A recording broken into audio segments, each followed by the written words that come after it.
All right, guys. Looks like we're live. We're live. Okay.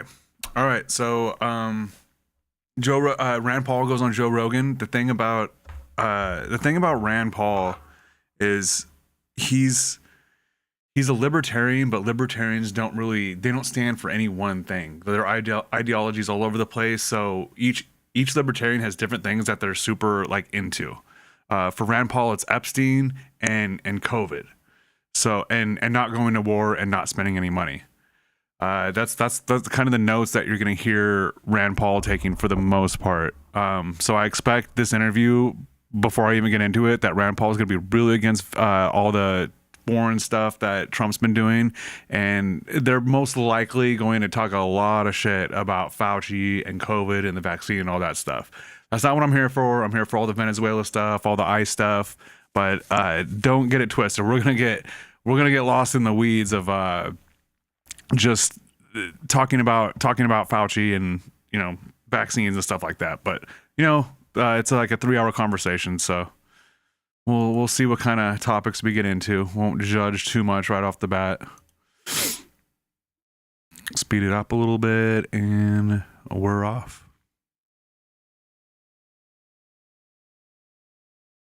For live music. I went to Baylor and there was no music, no dancing. If you wanted to hear some live music, you came to Austin. So I've been here many times. Nice. It's a great spot. So here's your book, Deception, The Great Cover-Up.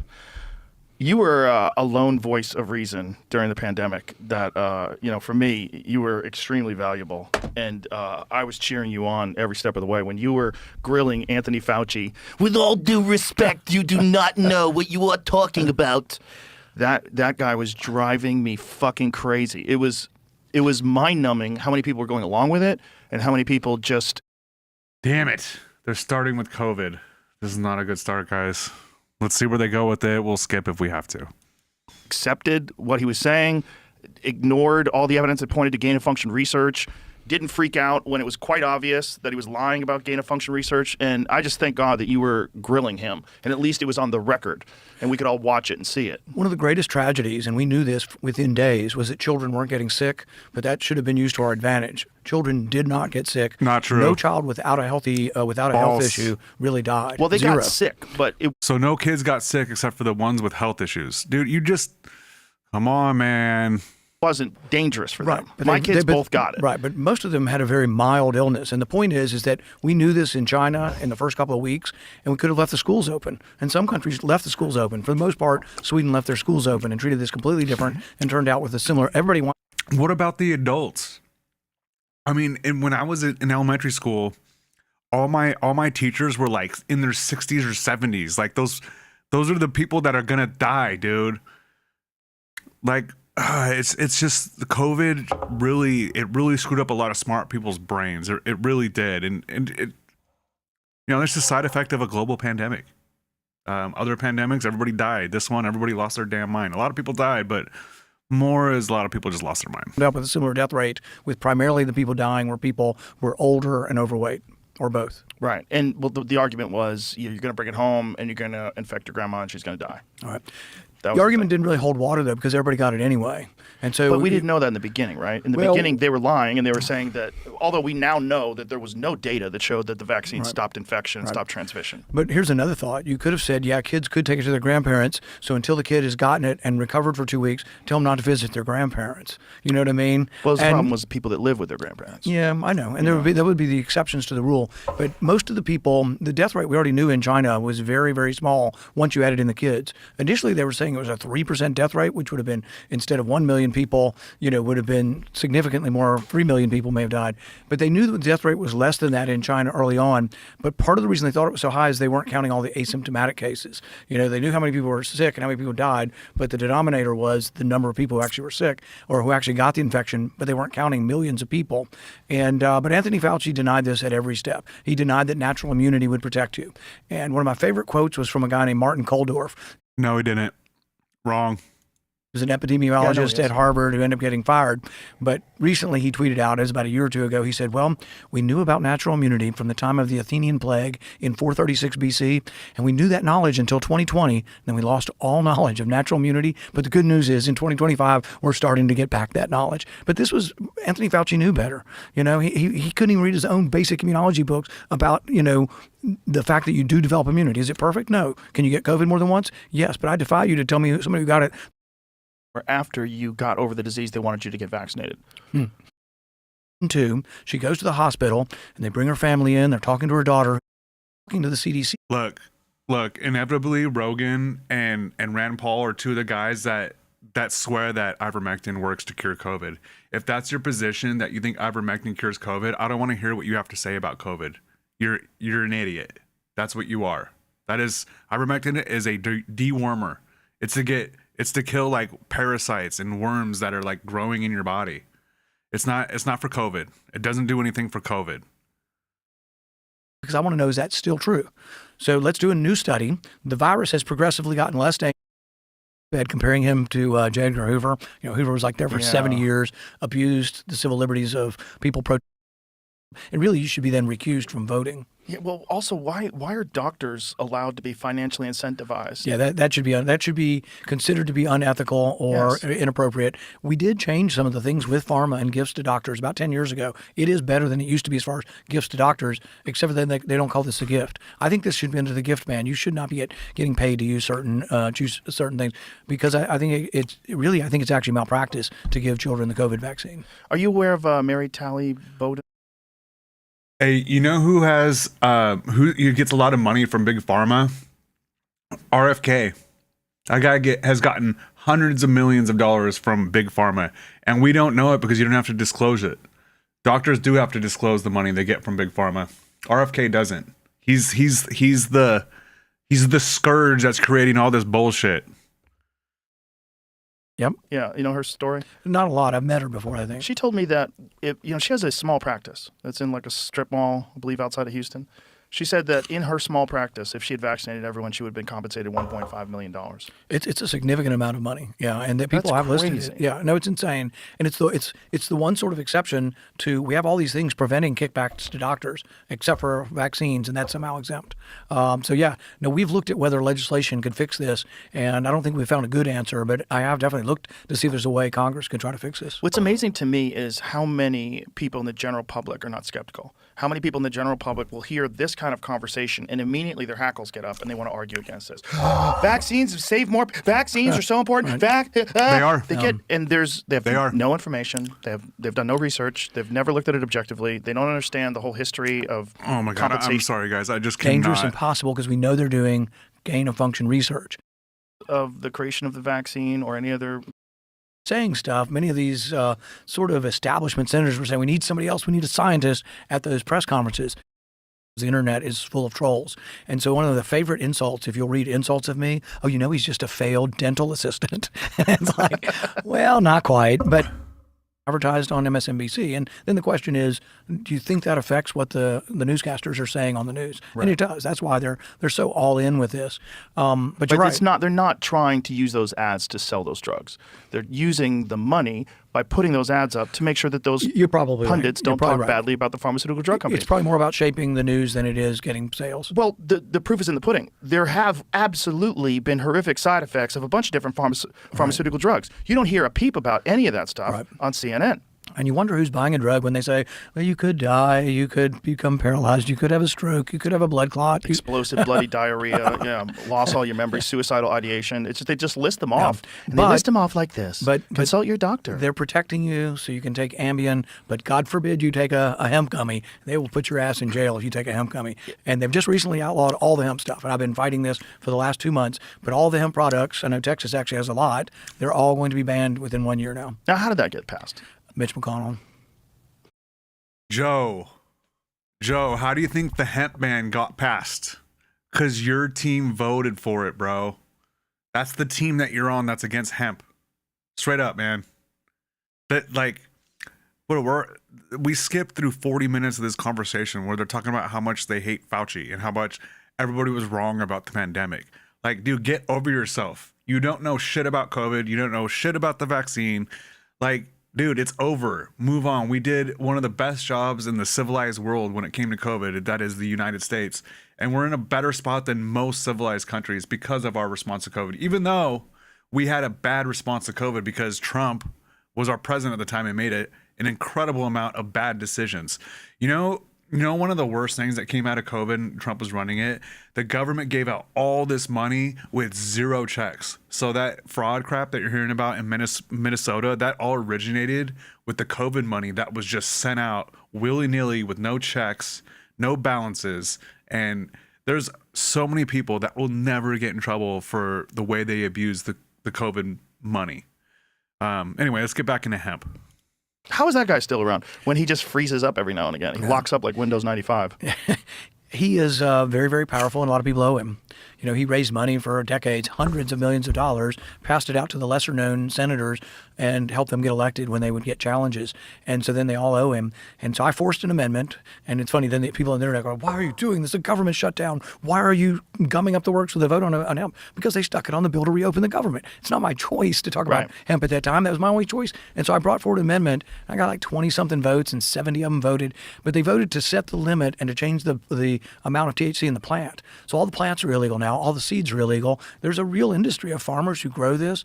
And the thing is, who are we to tell somebody who can't sleep at night that an Ambien's better for them than taking a hemp gummy to go to sleep at night? Or a veteran who could take Percocet or some kind of psychotropic drug, or who has anxiety or post-traumatic stress, and we're going to tell them they can't take a hemp gummy. I think it's insane and very much, this presumption that we know what's best for everyone. Is this the alcohol lobby? Okay, so hold on. Let's just real quick here, guys. We're talking about pharmaceuticals, how the pharmaceutical industry has ruined doctors, all this stuff, and now we're talking about actual legislation, actual action on how to remedy it or make it better. And right now they're talking about how the conservatives, how the Republicans are trying to ban hemp that are against THC. Do you think Joe is going to have any introspect about that at all? No, he's just going to gloss right over it and move on to something else. That's pretty much the MO. The cannabis people hate the hemp people. The cannabis people hate the hemp people. Well, it's complicated. The cannabis industry develops state by state, and you really can't make a marijuana product in Colorado and sell it in Kentucky. It can't go across state lines. The hemp, because it was legalized nationally, they were selling it across state lines. So we have big companies now that sell the hemp gummies, and you can order them through the mail across state lines until this law came about. And McConnell always felt it was an unintended consequence, and some of the growth might have been, but I don't think it was. There were some bad products out there, and all of us, including the hemp industry, said, "All right, let's regulate this. Let's not have 100 milligram gummies. The more traditional is sort of like 5 milligrams. That's in a drink or in a gummy that people would take. Reasonable. Yeah, and I think I haven't taken it. I'm for the freedom to take it, but I sleep pretty good. But so it's not really something I can attest to exactly how it works. But people who do take it to me that have one of the drinks say it might be like drinking a beer, or maybe not even drinking a beer when you drink one of these THC drinks. So the cannabis businesses in the states where it's legal don't want it legal nationally, because then it would interfere with their business, because you'd be able to order it through the mail. Well, they'd probably accept it if we legalized cannabis nationally, and then they would compete with hemp. But what was going on is we haven't legalized cannabis nationally. We've legalized it state by state. But I don't think even if your state has legal adult use and another one does, I don't think you can transfer it across the state lines. You're saying hemp, but you really mean THC. That's for marijuana. CBD, that's CBD and THC, correct? Yeah, CBD has a little bit of THC in it, and so do the hemp gummies have some THC in it, and then the drinks do. It's about 5 milligrams in a lot of the different doses. There are different.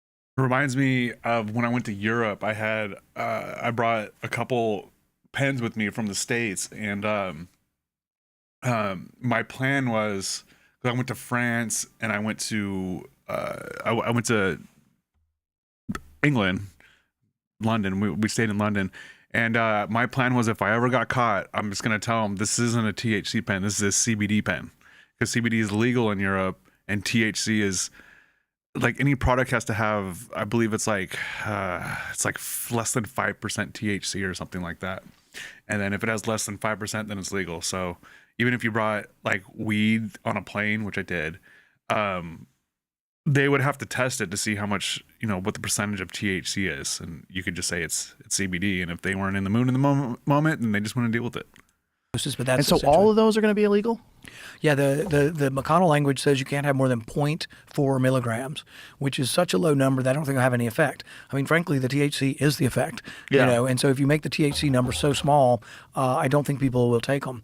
The CBD oil, people might still take some of that, but I assume if the effect that people are getting from the CBD oil, if they rub it on, has to be the THC. No. CBD itself with no THC has a beneficial effect. Okay. There's CBD balm that you could Right. use for like arthritis That and may be things along still those that may lines. still be legal. The plant, though, they change the definition of the plant that the CBD oil comes from, so they're going to have to rehybridize all these plants. What I was going to say was my mom, or not my mom, rather, my wife's mom, uses CBD with THC, and she's found that that's more effective for arthritis and Right. aches and pains than Right. CBD without it. That stuff's She's a done placebo. both, and she says the CBD with THC is more effective.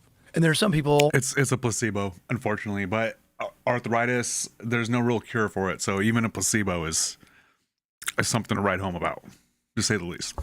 And once again, I'm not here to tell you to take it or not take it. I'm for the freedom for people to make their own decision. Yeah. There's some people with children who have seizures who take medications, and the kid still has 100 seizures a day, which isn't good for your brain and for the child. And some of them have added some CBD drops they give to the child of CBD oil with the THC, Right. and they think it slows the seizures down some. Yeah, I have a friend whose child has severe autism and sometimes has seizures, and the only thing that stops the seizures is CBD with THC. And the best way to think about it is I'll never forget this. This was in, I think, 2007 when Romney was running for president and my dad was. In fact, I know somebody who was a supporter of my dad in I love your 2007. dad.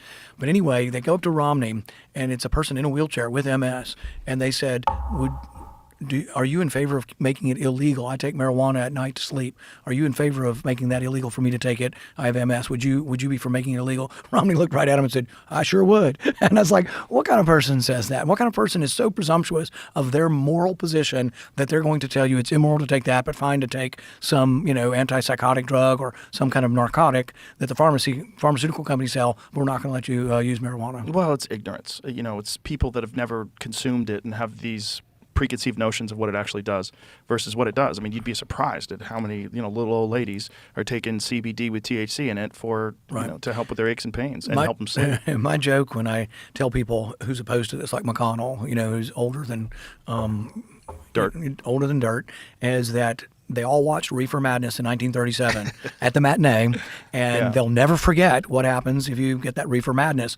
And some of them probably were alive in 1937, could have actually seen the movie. But that's it. It's an irrational sort of fear.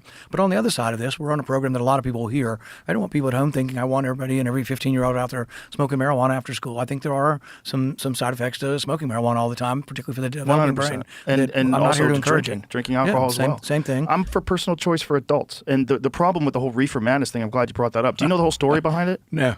William Randolph Hearst. William Randolph Hearst was responsible for this whole terrifying craze of people thinking that marijuana was driving people nuts and jumping out of buildings.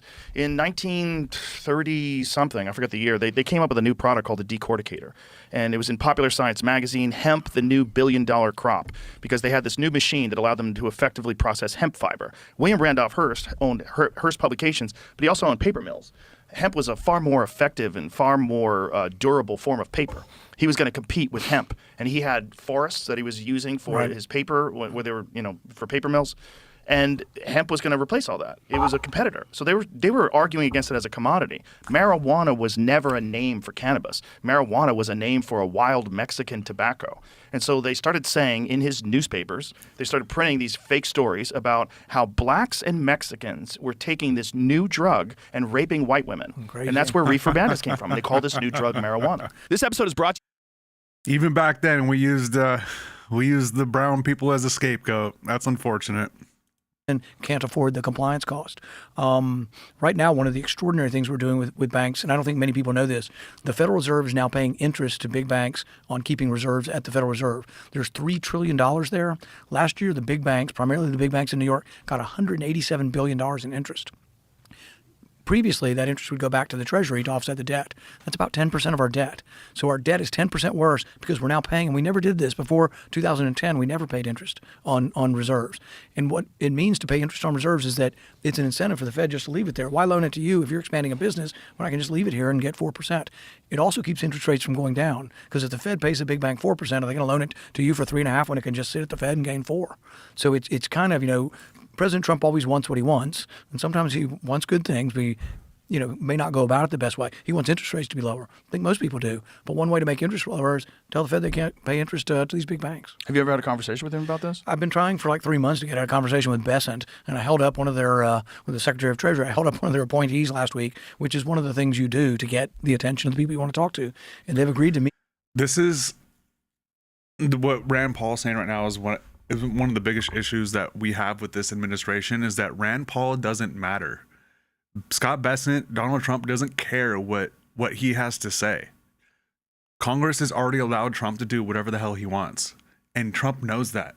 So he's at the point where I don't even have to listen to you, dude. I'm going to do whatever the hell I want. And there's not a damn thing you could do about it. Hold up the nominee. He'll just put the nominee in there anyway. Holding up his nominees it's not going to help anything. It's just like trying to nail Jello to the wall. They don't care about you, dude. And that's the conversation they need to be having right now. With me, but we're already, halfway into January. But I'm trying to get a meeting with Bessent to talk to him about this idea of paying interest, because they said, it'll only take $30 billion to set up the system. Then it was $1 trillion. Now it's $3 trillion. And I think it just keeps growing and growing. But that money really isn't being productive, and it's a gift to these big banks. Oof. When it comes to this THC thing, what can be done? Trump's been good on some things. The whole idea of changing it from Schedule 1 to Schedule 3 is an improvement. It's still illegal without a prescription. But a lot of the research with marijuana didn't happen because Schedule 1 is just almost impossible. You got to have like safes and guards and everything to deal with a Schedule 1 drug. And so very little research occurred on marijuana over time. And so lowering the schedule is a good idea. State by state has kind of worked in the sense that it's allowed people. This is the only time I'm going to give Donald Trump credit. I don't even know exactly how legal it is, because I believe it was an executive order that he did, but it made it so it changed the schedule of marijuana. It's still illegal, but now it's a low bar. I get it. But now they're like studying it to see its effects, what it does. Does it help you sleep? Does it give you, cancer later in life? Like that type of research hasn't been done because they looked at it like heroin. But even if it is like Schedule 1, they should still be studying it, right? Trump, good job on weed. I'll give you that one. That's pretty much the only one, honestly. Everything else comes, even the marijuana one. No, you know what? I take that back. I'm glad that it's rescheduled, but there's got to be a catch. There's always a catch with this guy.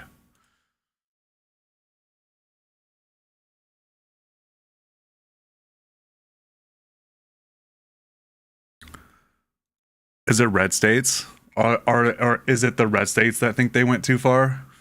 It's probably not the blue ones, dude.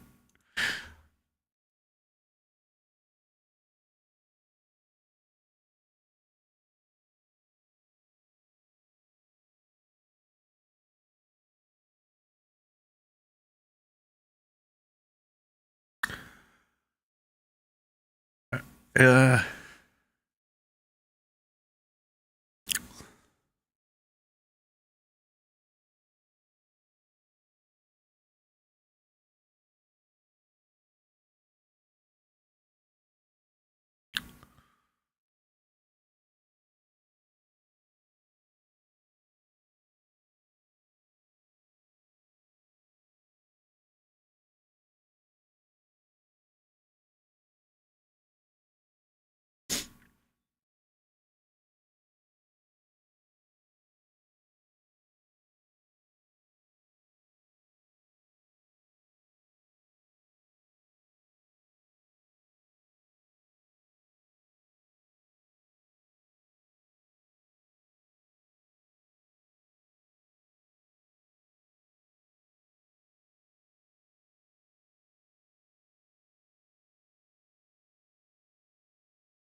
That's a good point with just drugs and illegal things in general. If it's illegal, then there's, especially drugs, especially with Americans, we're all gonna find a way to find it. Whether you make it illegal If it's illegal, we're still going to find a way. It's just not going to be regulated. If you make it legal, it can be regulated. Just like alcohol. Every time you open a bottle of alcohol that's sealed, you know damn well that it's safe to drink. It is what it says it is, and at least you have that basic information. When it comes to weed in general, even in California, it's kind of hard to really believe the numbers that come on the packaging, because there's no industry, there's no FDA regulating what the package says. You could just say whatever, and just kind of the way it is.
Isn't that interesting? It reminds me.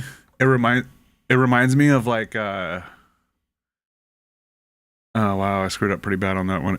It reminds me of guns. Like, you can't really buy guns in California, but you could just go over to Arizona and buy whatever the hell you want. No big deal. Besides that are illegal everywhere else, but they would use them, and so you'd get pesticide poisoning, herbicide poisoning. You know, it's crazy. It's like it's just responsible adult use we're curtailing, and the way we're doing this is by propping up these illegal drug cartels the same way that during alcohol prohibition, they propped up the mob and the moonshiners. And this is what people don't understand about prohibition. When you have prohibition, you get products that are more dangerous because they're not openly regulated. You also have more young people using it, because if it's already illegal, what do I care if I'm selling it out of the back of my car? I'm not going to check your ID. So we to get adult use and to get rules on those things, it's better to actually have it legal. So with the hemp thing, McConnell, I'm in the same state. So he goes home and he tells everybody, yeah, Rand Paul wants your kids to use hemp. That's not true, because Kentucky passed a state law that says you have to be 21, regulates the amount. His law is going to overturn that, and there is no federal law on the age of hemp. So he's actually the one who's going to overturn the law by prohibiting it all. But most of the states have reasonably looked at this. Now, Texas looked at it, and then Texas was going to ban it, and then Governor Abbott stepped up and vetoed it. But Texas, the legislature was terrible. They passed a ban on hemp here, and then Abbott's vetoed it, and it's sort of in limbo now. So when this national one, when does this go into effect? It's 1 year from when we passed it, and I think we passed it in probably November. So this coming November. Rogan, no smoke for the Texas legislator for trying to ban hemp. You're such a bitch, dude. The entire hemp industry would go bust. This is a $25 billion industry. This is not a small industry. And there's a lot of jobs. There's a lot of people using it. Like you say, these aren't reefer madness people out there committing crimes. It's your grandmother, your mother. It's people who have difficulty sleeping. It's, there's still hope, and I'm trying to reverse it. I have several bills that we're working on, going to introduce in the near future to either try to extend the deadline and or change it. I'd like to change it where if your state has regulated it, the federal government would accede to your state regulation, or allow your state to regulate it. It's got to be very bizarre being a rational person working for the government. Yeah, the people up there are of a different sort. Many of them have never worked really outside of government, so they really. Fun. Yeah, they know nothing about writing people. checks. Yeah, exactly. Telling you how to live your life. And it's kind of when people come up to me and they say, they're young, smart kids that have been interns in my office. I want to be part of government. And I say, go out and have a career first. Work somewhere. I worked as a physician for about 20 years before I ended up running. And really, you have to have a real career, because politics, one, isn't that great a career, and two, there's no guarantee you can be the smartest person in the world and not win. It doesn't always. You have to be in the right person, right time, right place, and a little bit of luck. Yeah, and it's like, how can someone effectively govern if you haven't experienced life outside of the government? It just doesn't seem even rational. Yeah. That you could be a person that would be a good representation of all these hardworking people if you've never actually had a job. It just seems weird. Yeah, that's why people thought one of the Bushes was out of touch. I think it was the elder Bush when he went to the grocery store and he didn't know what a scanner was. He'd never seen groceries scanned because he'd never been in a grocery store. That's funny. But what is it like being? I mean, how? It's got to be incredibly frustrating, but it's also got to be bizarre. Yeah, and I'll give you an example of what I think is bizarre. So we've been blowing up these people in boats off the coast of Venezuela. Here we go. They're accused of running drugs, but nobody knows their names and nobody's put up any evidence. When we had them September 2nd, two of them were still clinging to the wreckage. They're shipwrecked. They blew them up. And so what I think is bizarre is I hear mostly my Republican colleagues say, well, we shouldn't have to. How do we know they're not armed? And it's like, but there's this thing called presumption of innocence. They say it doesn't apply. Well, it actually always has applied on the oceans. We've had drug interdiction, but we have always stopped boats and asked to search them. If they flee or shoot at the Coast Guard, they will get shot and blown up, but it's usually an escalatory sort of steps. We know that when the Coast Guard boards vessels off of Miami and off of California, 1 in 4 of the boats they board don't have any drugs on them. So I look at my colleagues who say they're pro-life. I'm looking forward to see what Rogan's take is on the Venezuela strikes. Haven't heard what he says yet, but we'll see, dude. They value God's inspiration in life, but they don't give a shit about these people in the boats. And are they terrible people in boats? I don't know. They're probably poor people in Venezuela and Colombia. And really, they say, well, we're at war with them. They're committing war by bringing drugs into America. They're not even coming here. They're going to these islands in the south part of the Caribbean, the cocaine, and it's not fentanyl at all. The cocaine's going to Europe. Those little boats can't get here. No one's even asked this common question. Those boats have these 4 engines on them. They're outboard boats. You can probably go about 100 miles before you have to refuel. They're 2,000 miles from us. They have to refuel 20 times to get here. It was all a pretense and a false argument. But I guess what I don't feel connected to my Republican colleagues is that those lives don't matter at all, and we just blow them up. And against all justice and against all laws of war, all laws of just war, we never have blown up people who were shipwrecked. It's against the military code of justice to do that. And we're doing it, and everybody just says, oh, well, they're drug dealers. Why do you think they were attacking those people? Because I've heard a bunch of different theories, and one of the big theories was they were trying to get the cartel upset at Maduro in order to get him out of office. It's all been a pretense for arresting Maduro. So we have to set up the predicate. We show you we care about. That's a good conspiracy theory, Joe. That's a good one. You know, it makes sense. It makes a lot of sense. Those boats, it might have been like that, but it might have also been they just wanted to blow up some boats. Like it sounds reductionist, but there's a good possibility that they just want to blow up boats. Would you really be that surprised from the military and this administration if that were the case? Drugs, but the weird thing about it is they really care about drugs, except for the former president of Honduras, Hernandez, who was given a 40-year sentence, was tried, was found guilty, was given 40 years in a U.S. jail, and he's let go. At the same time, we're arresting Maduro because we're attacking the United States with drugs. And then I get this stuff. I had this on air from a respectable journalist the other day. She said, well, don't you care about the kids in our country dying from fentanyl? I said, of course I do. But no fentanyl comes from Venezuela. Not a little bit, 0. Yeah, if we were really interested, we'd be attacking Mexico. Well, they want to do that next. They want to bomb Mexico. Well, do you think that this is like sort of a predicate? Like they're trying to set that up? I hope not. That's why I've opposed it, because, look, I have no love lost for Maduro. I wrote another book called The Case Against Socialism. I think the socialism, historically, there's been a link between socialism and state-sponsored violence. And so in the book, we talk about a 16-year-old girl who has a gang, and her gang's turf or territory are the dumpsters outside of restaurants to scavenge for food. That's what Maduro and Chavez did to Venezuela. And so I'm glad he's gone. I'm glad, I hope they choose wiser. But at the same time, if the predicate is we're going to snatch people, why don't we snatch Da Silva from Brazil? Some people say Bolsonaro is unfairly in prison. May be true. And they say Da Silva cheated in the election. May also be true.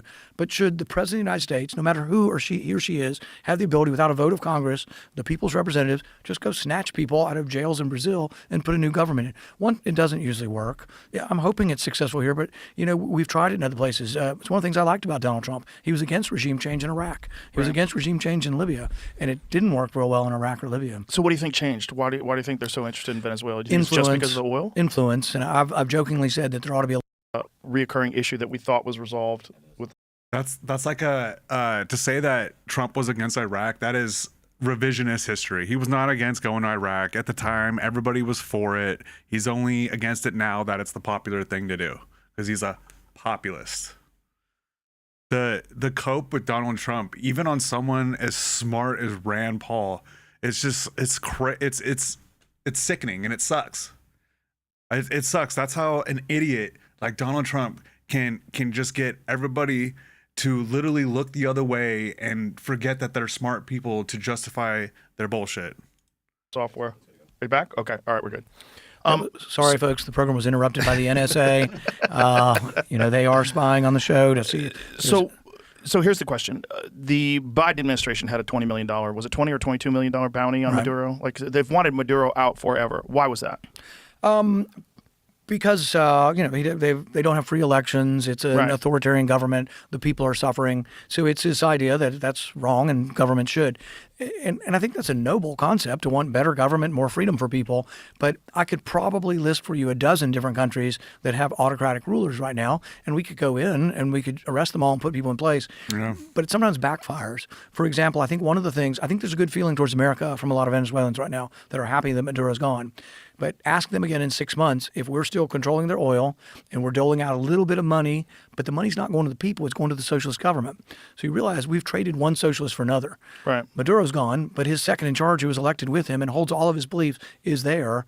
And if she graciously or fearfully decides to accept what they're telling her, that we're going to confiscate all the oil and we're going to sell it on the international market, and we're going to give her a little bit back if she behaves, and let's say that austerity doesn't lead to a real vibrant economy, I think 6 months from now, the people will be just as upset as they were, and they'll still have the same government essentially. Right.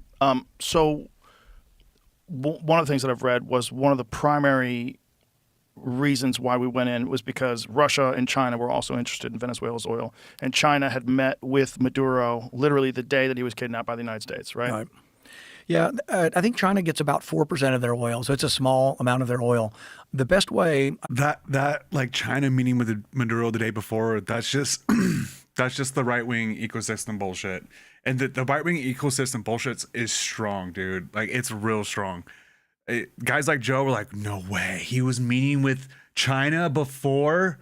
What the fuck does that mean? What does that matter if he was meeting with China or not before? It has no bearing on him getting kidnapped or not. Are we not allowed to do business with China? Is there a law against that? There's not in the United States. Is there one in Venezuela? No, there's not. So that he was meeting with China, like it's so stupid. God, Joe is stupid. Think is not through war to keep China out of South America. It's through trade, cooperation. That's why threatening to bomb Colombia was a bad idea, because we should continue to trade. We buy coffee from them. We buy bananas from down there. We should have trade. So this Monday, I sent the president a text, and he responded to me. I said, the ambassador called me, and he said their president's been trying for several months to get a phone call through, and he'd love to talk to President Trump. And the good thing about President Trump, and this is something I always really like about him, he'll make decisions on the spot. He didn't ask a committee to vote on whether he can talk to the president. He said, of course I will. And the president still has good instincts. I disagreed with the bombing of the boats and the bombing of Maduro.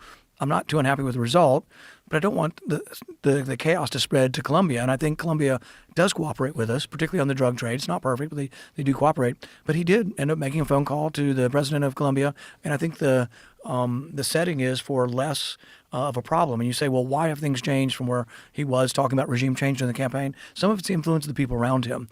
I've jokingly said we ought to pass a law saying Lindsey Graham shouldn't be allowed in the White House, because I think he is a bad influence. And Lindsey and I are friends. You know, we do okay, but he's much more for a different type of philosophy for me. I say we fight when we have to. We fight when attacked. Lindsey has never heard of a war that he wasn't down to have his boys go and fight. You have to wonder if he had to go to Iraq, if he'd be less down to start a war. Yeah, probably.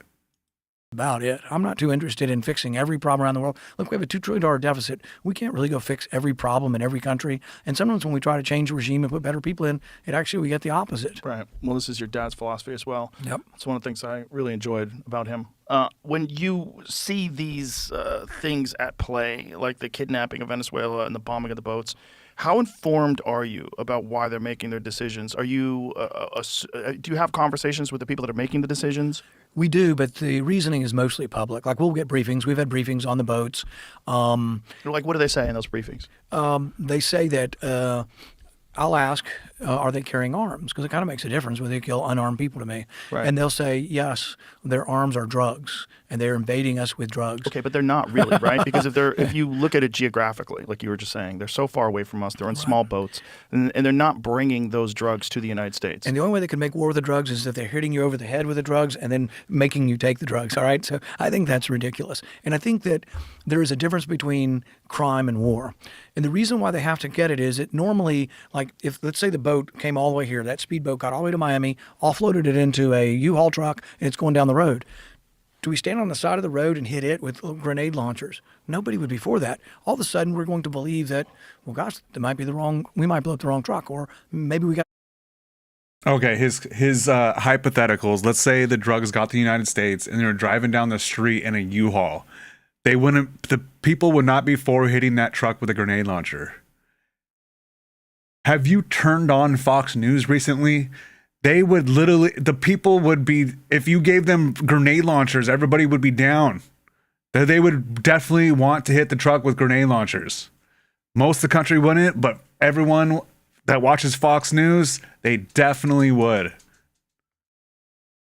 Shitty hypothetical, Rand. Come on, man. Information wrong, we would stop and search them. But why don't we do the boats? The Coast Guard actually still does. Amidst all this, Coast Guard's still stopping dozens of boats. But they tell us we're only blowing up the ones that are related to the terrorists, the Tren de Aragua or whatever.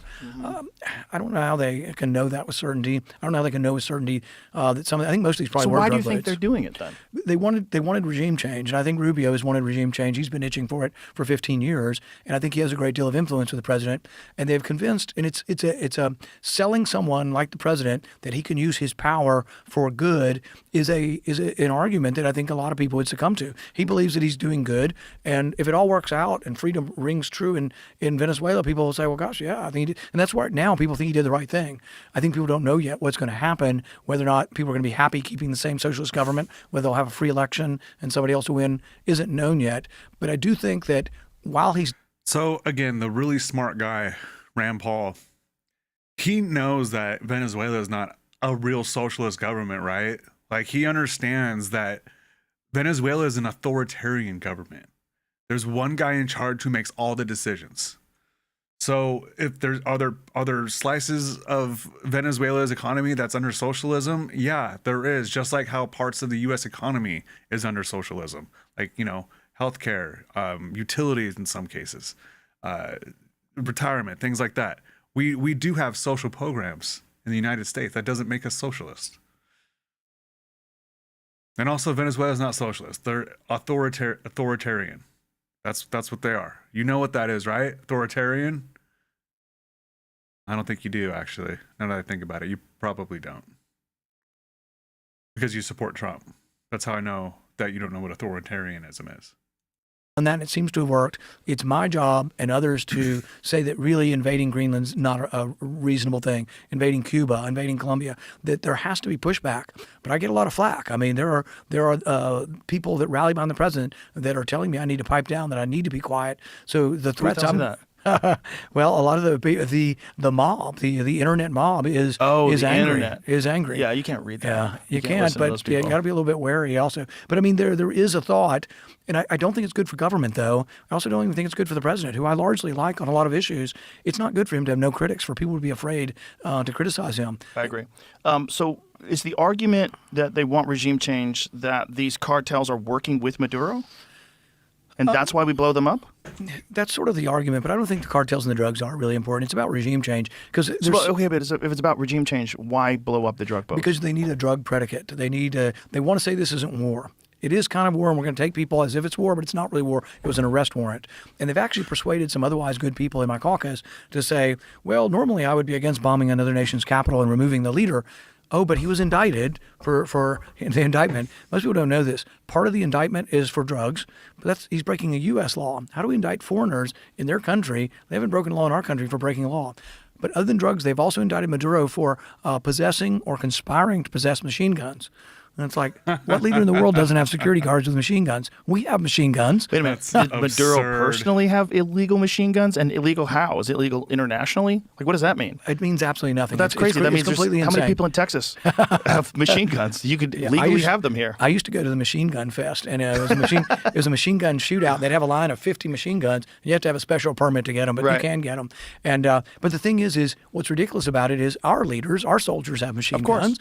Every country that has soldiers and security forces has machine guns. But to indict him, but that's then their argument is it's okay to blow up Caracas. It's okay to do something that looks like a war, but it's not a war because it was just an arrest warrant. It's a game. It's gamesmanship for people who might succumb to I think a silly argument. So what is the primary motivation for regime change? It can't just be he's a bad guy.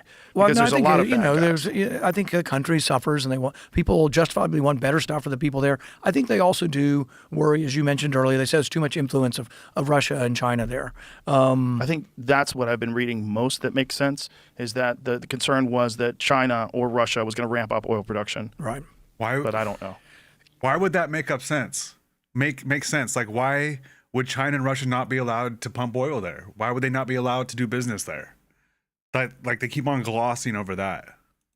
You know, the whole oil situation is an example of why socialism doesn't work very well. I mean, it's like 30 years old. Everything's old. Everything's rotting and rusting. They do 1 million barrels a day. They have more oil than Saudi Arabia, but they are just, it's completely incompetent. And mainly because the one thing that capitalism does is it gives you supply and demand and a price.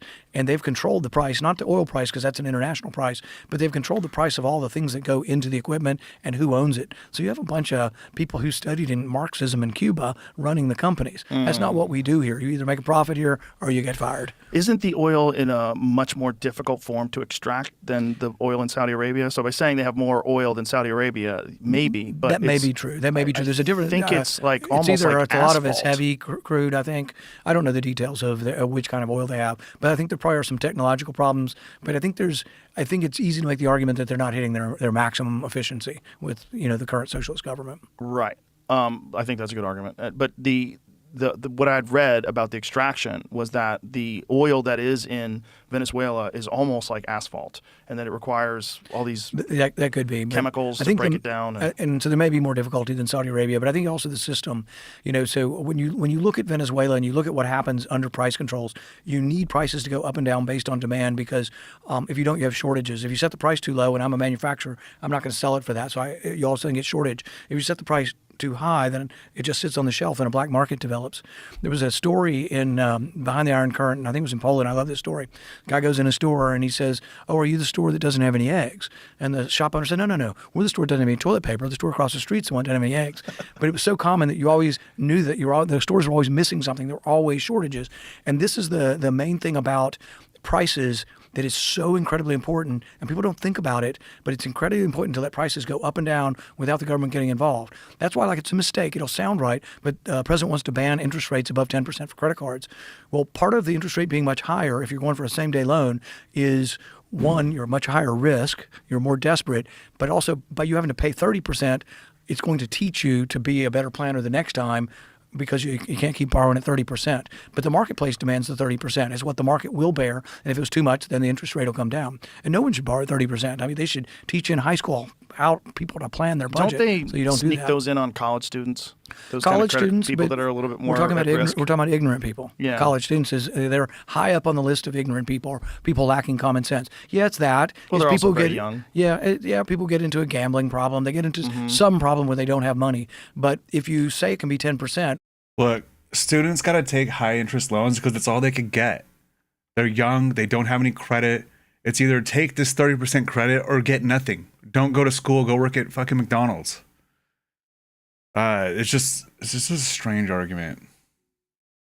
Libertarians, man, they never cease to amaze me, and they always say weird shit that just doesn't really make any sense to me in general. They're just all over the place.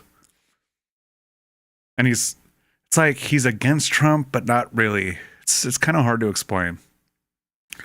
which is really why we're actually watching this, because it's What does that tell me about my Paul's behavior? fascinating. I just keep borrowing at 10%. I might have to stop someday at 30%. You know what I mean? And so the marketplace develops these things, but that price is sending signals back to people. It's the same way with interest rates on houses. The president's always like, we need lower interest rates. Houses are so expensive. Why don't we just fix the price at 2% and tell the banks they can't get more than 2%? The problem is this. If there's a boom and everybody's buying houses and the demand goes up for houses, prices will go up, the demand for the money goes up, and as the interest rates rise, then the economy will slow down. So in 2000, from 2000 to about 2007, the Federal Reserve kept the interest rates low. It's like 2%. You could get money, it was free. And there was this boom in houses. And there was some dishonesty too in the subprime market, but the boom kept going. If interest rates had risen to 4 or 5%, home sales would have gone down and people would have lamented that, but you wouldn't have gotten such an enormous boom in the crash. So the cycle of the economy going up and down is dictated by interest rates. And you want interest rates. You don't want high interest rates. Nobody wants that. But if you don't allow them to move, that sends a signal back that we're buying too many houses and we're building too many houses and we'll slow down. If you just send the signal to keep interest rates at 2, you get the boom so high up here that the crash is devastating like it was in 2010. What are your feelings about corporations buying up personal homes? Like, there's Blackstone, question, Joe. and there's a bunch of different Real good corporations question. that Happy have about that. bought. I don't know if it's Blackstone, but I heard that Blackstone, there was a drop in their stock price because of this thing that Trump is trying to do now to stop corporations from buying individual family homes Right. and then leasing them out to people.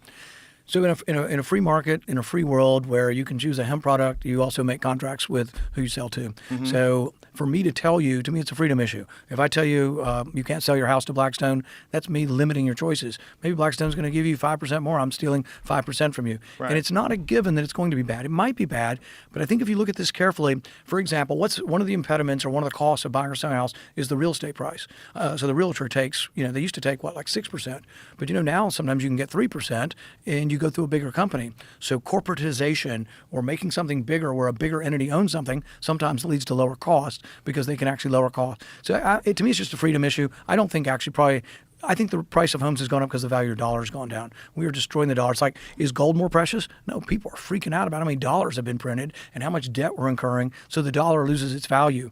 And prices are home. I'm not making light of the problem. I have kids of the age of trying to get into houses. It's difficult. Prices are extraordinarily high. And interest rates are still high too. Yeah, I think the fear is like people are terrified that these enormous corporations are going to buy up all of the single-family homes, and you won't be able to get one, and you'll be forced to lease a home, and you'll never be able to own a home. That's the fear. Yeah, I know. I think I would probably want to study it more thoroughly to find out if that's actually the result. Because some people talk about a fear of it happening.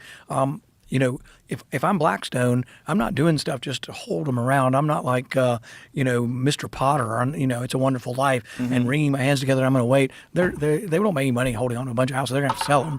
And it may be, what if Blackstone does have 10,000 homes? Maybe they'll do it with a reduced, you go directly to them by website. Goldman Sachs owns homes. There are entities like this, Buffett, Warren Buffett, Berkshire Hathaway owns homes as well. So I don't think it's a brand new thing, but I would explore it. I think it's a reaction to think big is bad and that these big players are going to rip us off. But if it's a free contract, I think more of whether or not I should infringe on your liberty and tell you can't sell your house to Blackstone. I think that's me limiting your ability to contract with whoever you want. That makes sense. I think the fear is, the only reason why they would be doing it is that they could make more money leasing the homes out. Yeah, I don't know. The same way with buying apartments too. I'm guessing they bought apartments too because kids are staying in apartments longer, and the apartment business has been a really good business for like the last 10 years, buying apartments. But corporations own apartments. I mean, the real disaster isn't stuff like that, the marketplace. The disaster of like rent and homes and not having enough places like to live in Manhattan, which is very expensive, or New York in general. And I'm positive the socialist is going to make it worse. Rent control. What does that mean? So if you're in the middle of Manhattan and you can get an apartment for $300, you're like, oh, that's great. But if I'm the landlord and all the stuff's broken in there and there's holes in the walls, I'm not fixing it for $300 a month. Right. I need $3,000 a month to keep the place up. So what happens is the apartments go to, into ruin, and also there's a shortage. You need money and you need big people with money to build apartment complexes, particularly in New York where you got to tear something down and build something new. I'm not doing it if you're going to tell me what my rent's going to be. So socialism doesn't work. And the one thing people don't understand about it, because they fear somebody being ripped off and how expensive something is there was an economist, Joseph Schumpeter, and he put it this way. He said, the miracle of capitalism is not that the queen can buy silk stockings, but the factory girl can. But in the beginning, the first person, the only person to buy them will be queens and kings and rich people. So the story of calculators. My dad had a calculator. He was a doctor, and we were well-to-do. We weren't extraordinarily rich, but well-to-do. He had a calculator for $300 in the 1970s. All it could do is add, subtract, and multiply, and it's about this thick and this big. But you can go tour a condo and pretend to buy a condo, and the real estate agent will give you a calculator now. But in the beginning, only rich people got them. But if you forbid rich people from getting them at a high price, the only way it gets to a low price, like Tesla started with more expensive cars at a high price, they're coming down, but they only come down because rich people bought them first. So we can never be of the notion that we're going to make things better by preventing prices from being too high in something. It's how products get started. So the Queen may have bought the first silk stockings, but eventually capitalism brings the price down enough that you have mass distribution and actually a factory girl can buy them. Cell phones are a good argument about Yep, that. exactly. In that defense. So when it comes to the economy, and when it comes to spending money, what do you think can be done differently? Like, say, if you had a magic wand and you could turn things around, what would you do differently? I think the first thing to acknowledge. Hold on. Rand Paul, the libertarian, is going to say something along the lines of reduce regulation, reduce taxes, just let the free market do its thing. That's like the core libertarian mission is just get the government out of it and let capitalism and the free market do its thing. He's gonna go more towards that. I'm assuming. Both parties are equally guilty. The debt is the problem of both parties, and the spending is both parties. And there is a compromise. I tell people it's a dirty little deal that's going on right in front of your nose. The right, Lindsey Graham and the war hawks, want more military money. The left, Chris Murphy and Booker, they want more welfare. What's the compromise? You scratch my back, I'll scratch you. I'll let you have your military money if you let me have the welfare money. So the compromise of the last 50 years is they've both grown enormously. But the budget we vote on is only 1/3 of the spending. 2/3 of the spending is mandatory spending that's just on autopilot. We never vote on it. The 1/3 that we vote on is about. He's going to say eliminate government spending. Damn it. Okay, well, that's part of lowering taxes. Is he going to say reduce defense spending? Or is he just going to go on the side of Social Security and welfare? Let's see. $2 trillion, that's what the deficit is. So when I vote for spending, and I vote against most of it, almost all of that is borrowed. What would be the compromise that would fix it? The reverse. I would go to the left, my buddy Ron Wyden, who I am good friends with, and I would say, look, we're out of money. The interest is killing us. It's crowding everything out. What if we spend 1% less next year on welfare? And I'll tell my party they have to spend 1% less on military. If you do that across the board, you'd have to include the mandatory programs. See, that's bullshit, because right now our military spending is at a level that you could put all of Europe together, and then in the initial military battle would still have no chance whatsoever. All their Air Force, all their Navy would be wiped out within the first few days. That's how much more money we spend on military than anybody else. I also believe that our current highest class of aircraft carriers, there's currently nothing like it in the world. And we're actually about to release a new one that's even more advanced than those ones.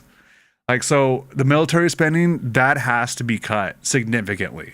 That is one of the biggest issues we're having right now is the military. Where did that money come from for all the strikes that we've been doing? The one in Iran, the regime change in Venezuela. Where does that money come from? We could have used that for Social Security, for welfare. We could have used it to feed children. We could have used it for anything, but instead we used it on a bunch of bullshit. And right now we're doing this both sides thing that is just sickening. No, tripping.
If you cut their ability to get Coke, and that cuts down food stamps, Jesus Christ, dude.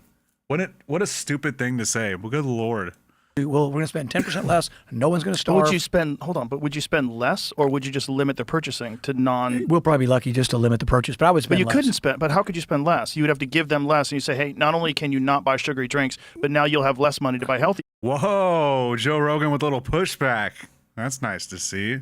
food, which is more expensive. Well, what you would do is, But you know what I'm saying? Well, maybe if you had a budget, let's say it's $100 million, and next year the food stamp budget is going to be $94 million, and you say you can't buy Coca-Cola and Pepsi and sugar drinks, they would still have to make their decisions with a little bit less, but they, on average, are spending 6%, or I think it's about 10% of the dollars are going towards these sugar drinks. They would have to make decisions to do it, but I think even something like food stamps, there's a strong argument, people will be hungry.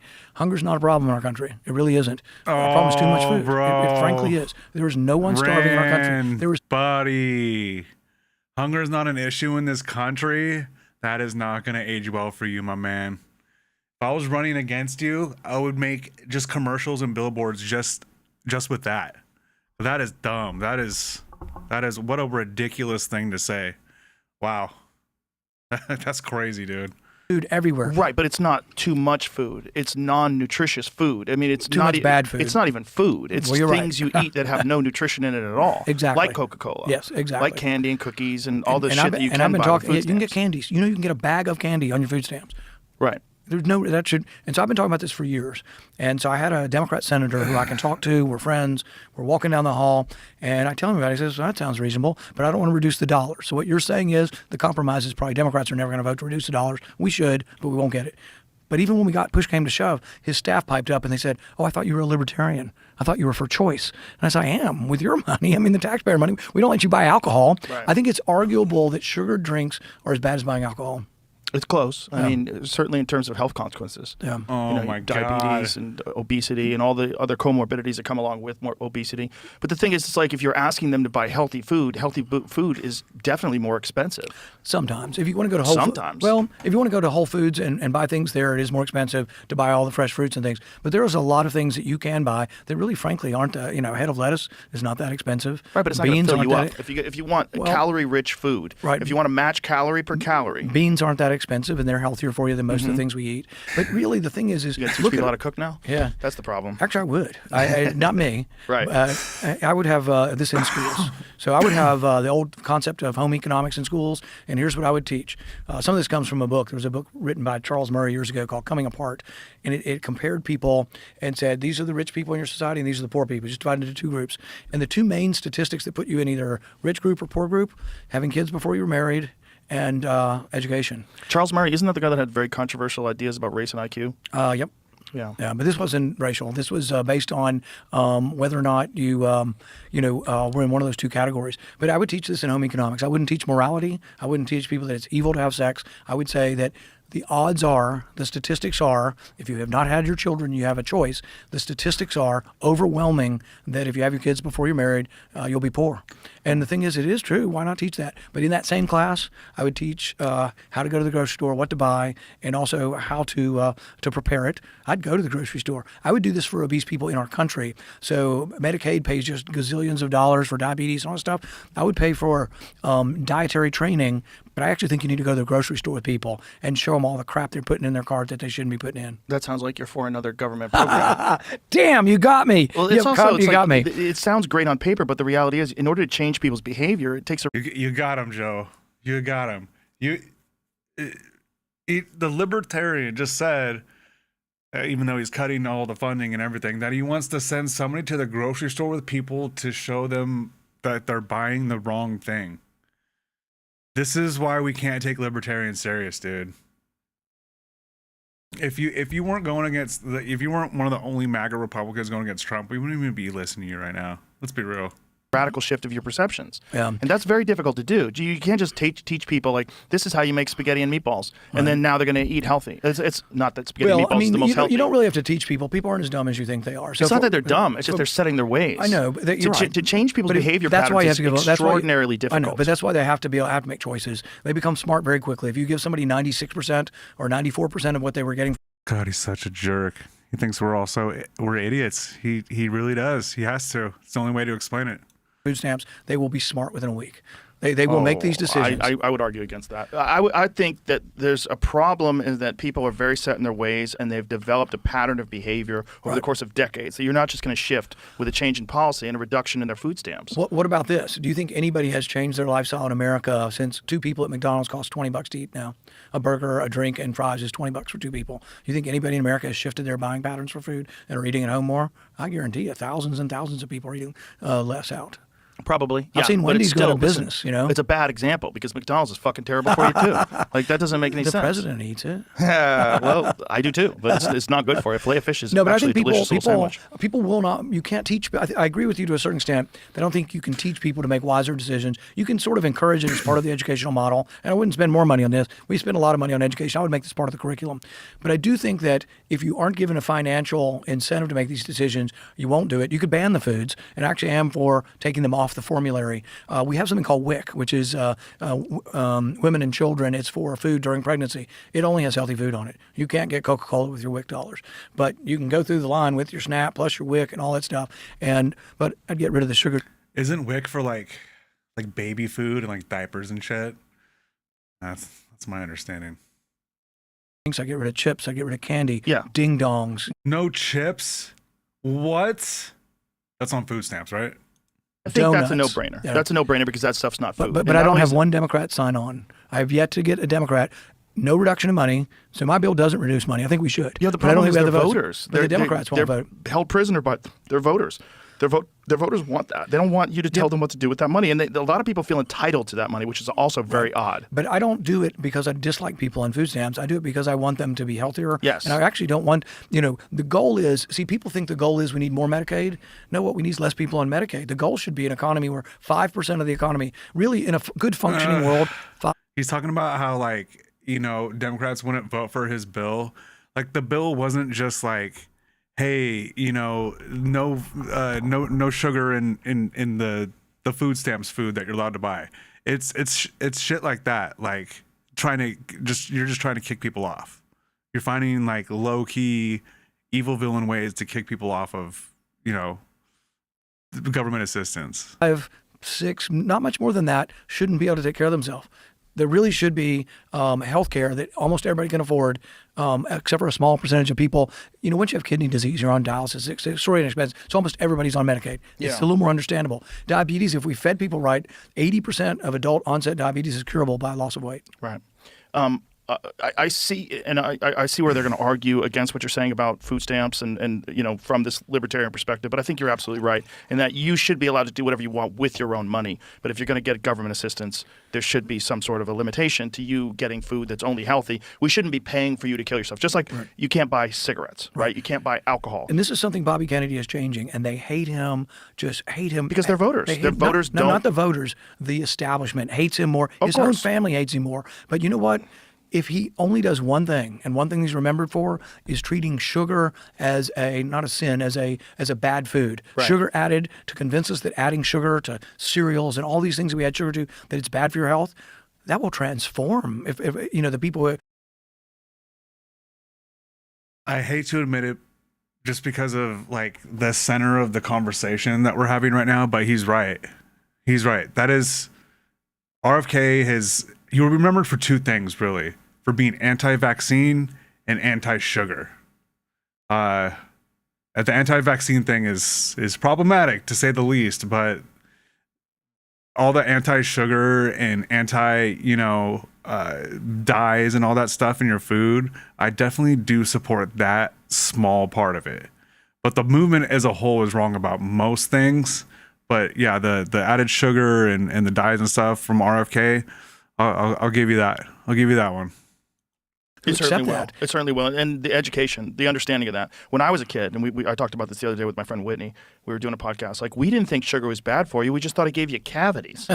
You know, Yeah, I and we agree. would throw I agree. sugar on our cereal, and we Right. would put sugar in their coffee and sugar in this and sugar. Nobody thought anything of it. But since the government is responsible for so much food anyway, think about how healthy. Well, I don't think we should have sugar drinks in high schools. They have machines in all the high schools. And they say, "Oh, we get extra money for our football field. Let them put non-sugar drinks in if you really want Yes. their advertising dollars." I agree. You know, I agree. I mean, look, but again, you know, if you're a kid and you work and you've got a job, you know, you're working at a corner store and you're making, you know, whatever you make, $15 an hour, whatever. Not even. What's minimum wage? well, is it state federal is different. Some states have $15 an What's the hour. federal now? Federal is still like $7. It's inconsequential. So if you're a kid and you make $7 an hour, let's say, working at a store, and you want to use that $7 to buy a Coca-Cola and a pack of ring dings, like, who cares? $7 is probably gone now. Yeah, that's it. That's your whole paycheck for the hour. Yeah. But the point is, Yeah, I'm not when for the banning government any is of these giving things. you money, I think it's very reasonable to say this money can, like, we're supposed to be helping you get back on your feet. This is the problem with social safety nets, where I'm a big believer in it. When I was a child, my family was poor and we were on welfare and we were on food stamps, but they worked their way out of it. And then when I was in high school, they were doing really, really well. Right. So it's like, it's a very valuable thing for families that are down on their luck and things Right. aren't going well. And I'm a big believer in, I think we should treat this country like a community. And when you have the downtrodden and the people that aren't doing so well, I think it's really important to help them. I think to let abject poverty and starvation exist in a country that has such extreme wealth is abhorrent. It doesn't make any sense to me. But I also think people get very dependent on social safety systems and social safety nets. And when you have people that have generation after generation have existed on welfare, then it becomes a problem. And Right. it becomes a problem where we have to figure out how to motivate people or educate people as to choices that they can make that'll be more beneficial to their lives to provide for themselves and be outside of it. Another thing that's going to mess with that motivation is unhealthy food. Because Right. one of the surest ways to keep people unmotivated and have no energy is to keep them unhealthy. Healthier people have more vibrancy. You have more energy to go pursue your dreams and do the things you want to do in life. If you're constantly dealing with type 2 diabetes because you've been eating sugar all day and garbage all day and you're morbidly obese, you're not going to have the same energy as a person who's eating healthy food and getting up early and drinking water. And it's going to affect the choices that you make because it's more burdensome to carry around that body. Yeah. Damn it. Joe's cooking right there. Joe's really cooking right there. I'm thinking about some people that I know that are raised a little bit different than me, that are overweight, and you know, they were overweight when they were younger kids, and now they're even more overweight. They're in their 20s, and I can't help but think to myself, how the hell are they going to be able to get out of that? They're never going to be a normal person, unfortunately. They're always going to have that weight problem. And yeah, they're sitting around drinking sodas and eating chips all day. It's true. It's just something to think about.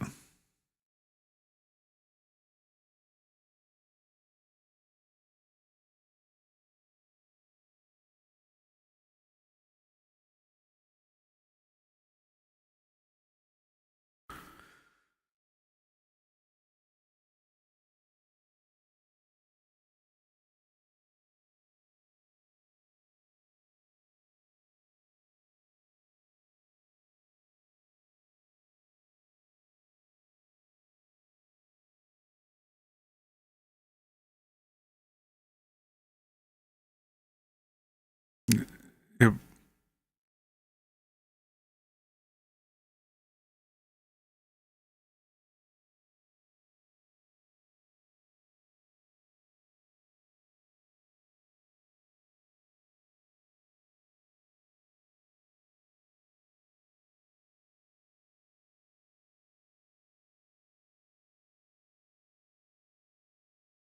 honestly didn't know that Bowling Green was in Kentucky. I see Bowling Green in particular in football all the time, but Bowling Green's in Kentucky. What do you know?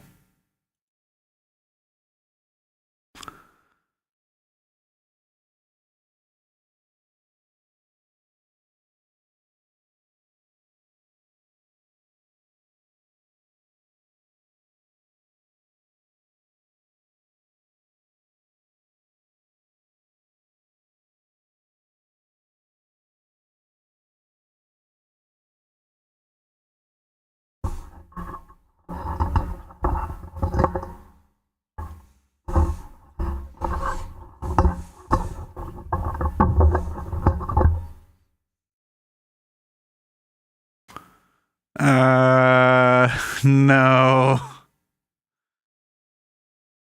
Come on, buddy. That's just not true. You would like to think that's true because you're focusing on the 1 out of 10, but dude, that ain't true, dog. Come on.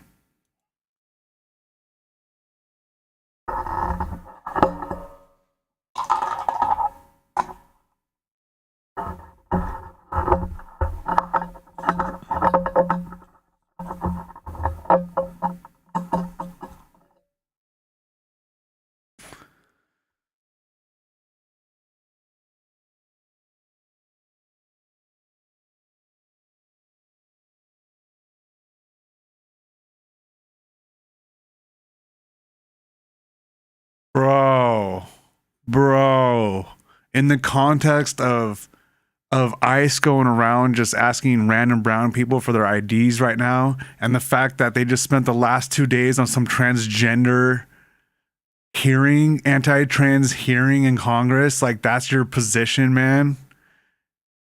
That we're the least racist of all time. If you're gay, you could do whatever. You get the fuck out of here, man. That's disappointing to hear that.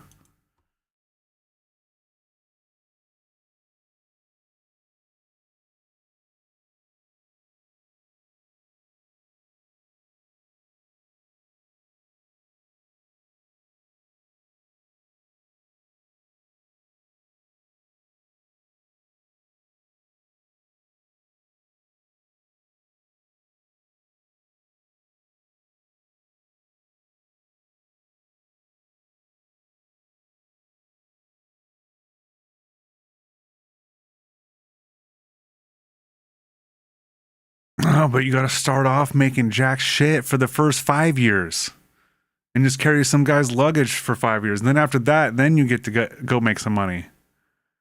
They always leave that part out.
Reading. This is I taught a course in this. So when we have AI, people are saying the jobs disappear, work will become so foreign, but there'll be a small remnant that searches for work, but they'll do it secretly. And after you build stuff in the little speakeasy down under with a secret password, you'll have to destroy it before the government comes. So that's just my theory of what's going to happen. I might be wrong. I could be Have you ever wrong. had a conversation with Elon? Yep. He thinks that we're going to need universal basic income. And he thinks it won't actually be universal basic income. His rose-colored glasses version of it is universal high income. Because he believes that AI is going to create so much wealth that there'll be so much money that people won't have to work anymore.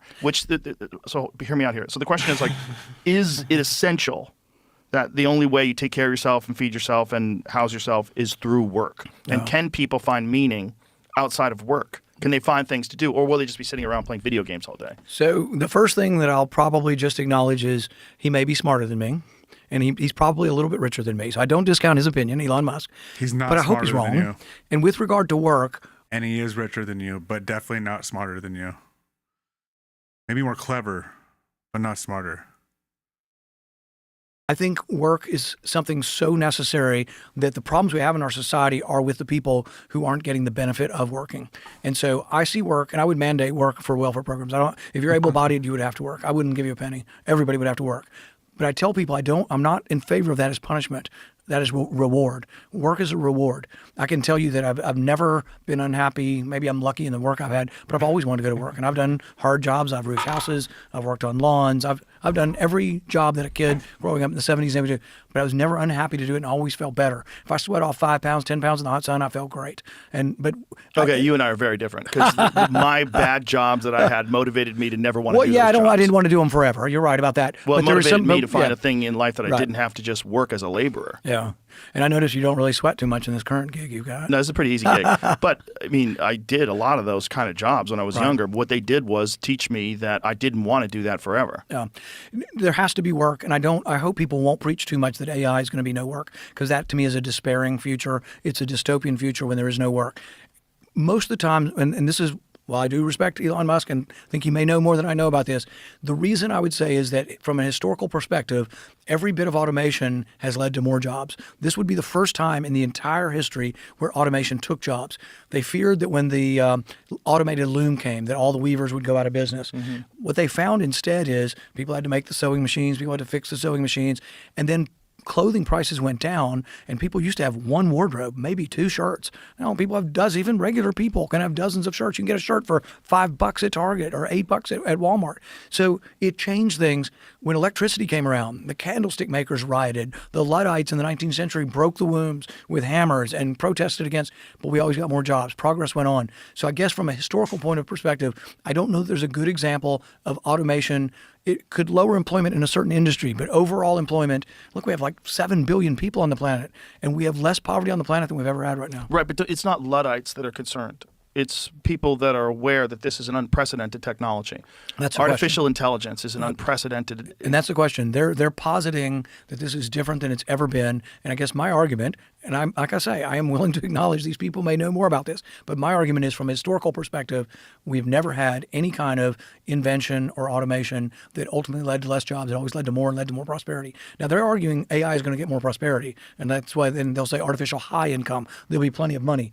But there has to be work for the mental well-being of people. They cannot sit around and it. No, I agree. But I mean, it'll here's be the a question: terrible world. Can you find meaning in life without it just being for money? Can you find tasks and things and goals? Which gets back to my speakeasy, and it may or may not have to be secret, but people are going to go work, even just to work.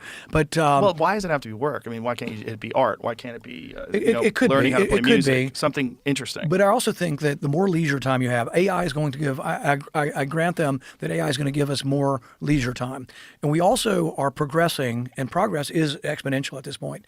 In 1820, before the Industrial Revolution, at the beginning of it, 98% of people lived on less than $2 a day. And the World Bank does these statistics. Everybody, the only people who didn't were royalty. The only obesity was among royalty. Regular people, even in 1920, there were no fat people. Well, they didn't have processed food back then. They didn't have abundance of time and they didn't have an overabundance of food. The reason we're taller, everybody but me got more calories and got taller. Protein. Yeah, and so it's a food thing. But in 1820, 98% of people live in abject poverty, less than $2 a day. Today, not just the United States, the entire world is less than 10% live on $2 a day. Constant dollars, controlling for inflation, we went from 98% to less than 10%. AI is going to continue that, and maybe it's exponential, but when you have more leisure time, you have time to think of other stuff to do. We have time for our idle brains, which are pretty big, to come up with new ideas. So I think it's not yet known what we will think of, what may pass as work. Maybe art is work at some point, and everybody's an artist. But maybe there also are people who like to, even now, there's automation, and we can grow with pesticides and fertilizers and stuff, just an enormous amount of food. And actually, that's been good for the most part in supplying more food for people. But there's still people who have organic farms who don't use pesticides or any of this. There are people who have cattle with no antibiotics and no vaccines, chickens. And that's sort of labor intensive and not as cost effective. But the only way that can exist is you got to let them charge more, so that niche market, can still exist. So it's the same with AI. There probably will be some things that maybe AI could do it, but maybe you'd rather a human do it. Even now with art, my wife, Kelly, has written a children's book, and she's looking at art. She looked at the AI, and it was pretty darn good, but she really wanted an artist because she wanted something to be to have real meaning, and to be something that people connect with. For children's books, a lot of it is connecting with the pictures. Well, I certainly think there's going to be a lot of value in art that's made by humans, just like there's value in music and even films. That's the argument that, I had Bradley Cooper in here the other day, and we were talking about the concern that a lot of these artists that create films films, they're really worried that they're going to start using digital actors and doing everything through computer-generated AI prompts, and films even being written by AI prompts. My favorite Dilbert cartoon is this woman comes up to Dilbert and she says, I'm really worried about the robots. I'm worried about automation, and I'm worried my son won't get work because of the robots. And Dilbert looks at her and he says, well, I've met your son, and he could be replaced by a hammer. Always has been this fear, but we have to have innovation and get around it. There will be, technical jobs, or other jobs. I don't know. I guess I'm an optimist just by nature, and technology historically has not destroyed jobs. It's created jobs, and we're way better off. Absent the Industrial Revolution, all those inventions, we'd still be living 98% of us on $2 a day. One of the things I want to talk to you about is what's going on in this country right now. One of the big things that's in the news is this whole I was literally just about to stop and say, when the hell are you guys going to talk about ICE? Like, there's a lot of shit going on right now, but if you don't talk about ICE, what the hell is going on in that room? Like, it's a politics podcast, it's a congressman, let's talk about ICE, man. Dominating the headlines. Minnesota thing, particularly, a lot of things to cover, but particularly fraud. And that they're uncovering a lot of fraud, that it seems like not only was there a lot of fraud, but a lot of these people that were getting a lot of money from this fraud were donating to politicians. There's, I believe, $35 million by daycares was donated to Democrats in Minnesota last year. Is that an accurate number? Let's find out. It's extraordinary. That's one of the. How much was donated to Republicans, Joe?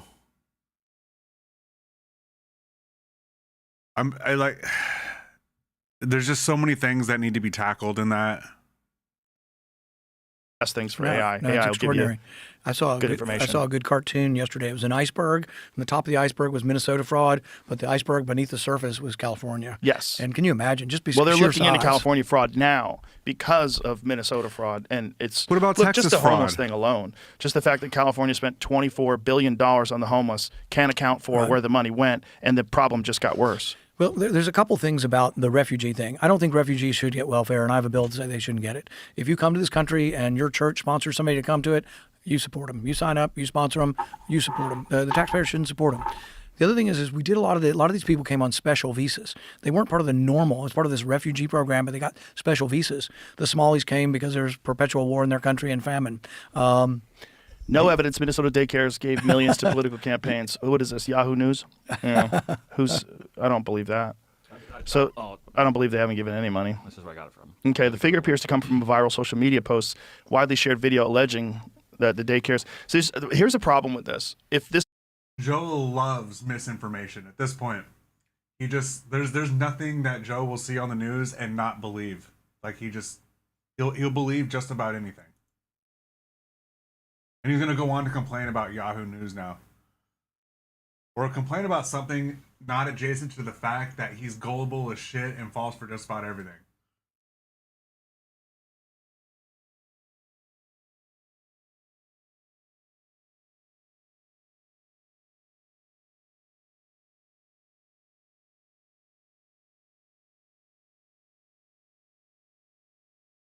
We're frozen here.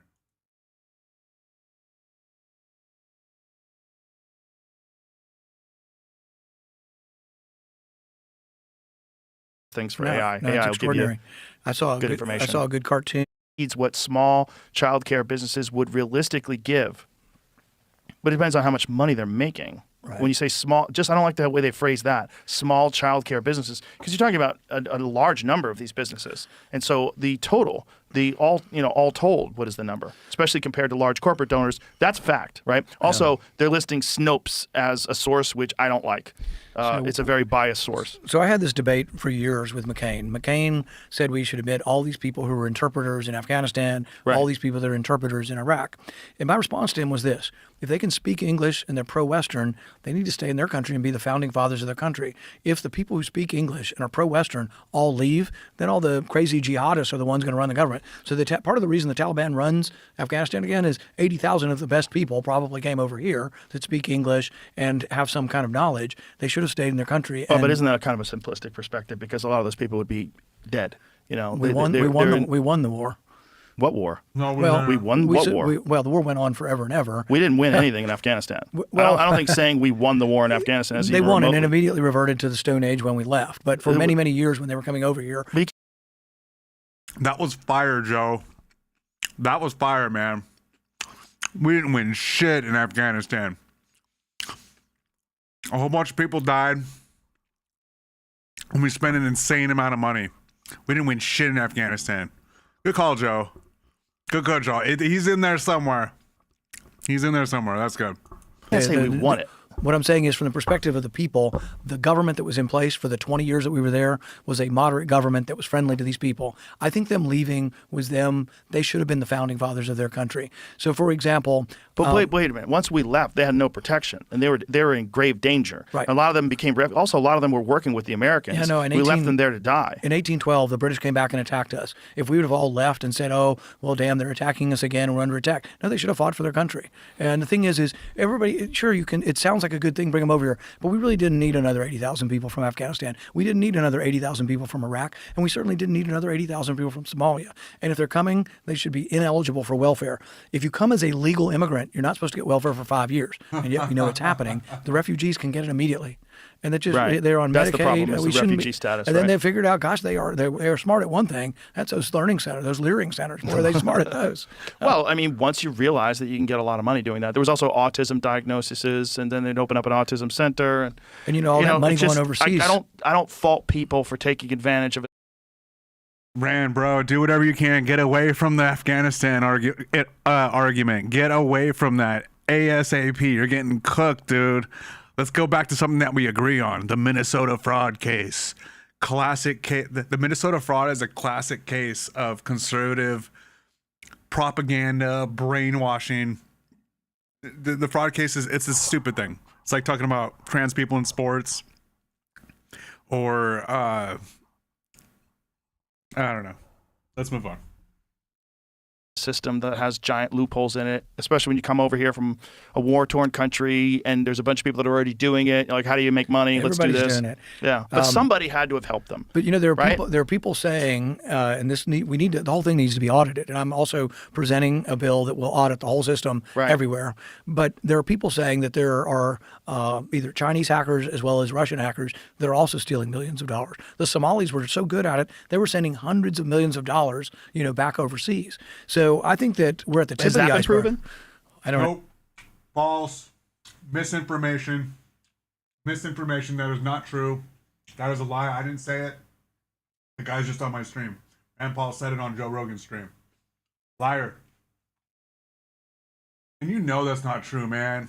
Should we we read ask that as Snopes? well. We need to Let's- ask Snopes. No, don't ask Snopes. Put it in a perplexity. If Snopes gives it as an example, ignore it. Well, they said it was $700 million the other day. The reports question. I was looking at were $700 million. I think you have to check off a box when it goes through the airport, and they weren't even hiding that they were sending it back. So the poor Somalis sent like $700 million over the last couple of years. So if they had $700 million to send back to Somalia, if that's true, where's that coming from? Well, they stole $9 billion, and they Is sent that it- real? Well, that's the number they're saying. That's why it all Who's needs to they? be. It's been in the press reports. I can't tell you Right. exactly who, but we need the whole thing needs to be audited. Right. California and New York, are going to be enormous problems with the same kind of fraud. Yeah. And I think it's virtually a guarantee that we will find more. But why in the world would we run a government where we don't audit this stuff every year? Right. How did it get to this point? That's the we real don't question. audit the Pentagon. The Pentagon Right. can't match their records either. Okay, but this is the TSA stuff. This is just No, but this is you check it off in a box. Okay, So this is- for a total of nearly $700 million over 2 years. okay. So this we actually brand this through Perplexity, which is our sponsor. It's an AI program. It's always pretty accurate. Federal officials say that TSA flagged nearly $700 million in cash and luggage leaving Minneapolis St. Paul So if you have Airport. more than $10,000, the law says you have to check a box. And I think these people voluntarily checked a box. So they're looking through data, TSA forms. They just added them all up. So I think it's real. But this is the same thing. This is this one weird website that we found the other day, Just the News. So this website, Just the News, published a report saying, a report recently that revealed Transportation Security Administration has flagged approximately $700 million in declared U.S. cash. But the question Joe Rogan definitely prefers Just the News over CNN. Because he's just conservative MAGA brain, man. The thing's fried. is, like, where is Just the News getting this information from? I think from TSA. See, the But why TSA is it one weird right-wing website that is reporting this that everybody refers to when they're talking about this? The because number nobody's been attached to looking. this John fraud? Solomon is a good researcher, and he does come up with stuff. So have him on. Ask him where he came up with it. I'm pretty sure it comes from TSA forums. I don't think he's making the number up. I think this That's is an how. insane amount of money to is. send back to Somalia. But this is also the gall. You're stealing welfare money and you're taking it out of the country, and you are so in the belief that you won't get caught. You're not smuggling it out. You're putting on the form, I'm taking $20 million out of the country Well, today. they've been doing it, if it's true, and it seems to be true. They've been doing it for decades. And this is, I mean, when did we start mass immigrating people from Somalia into this country? You know what I think we should do? The next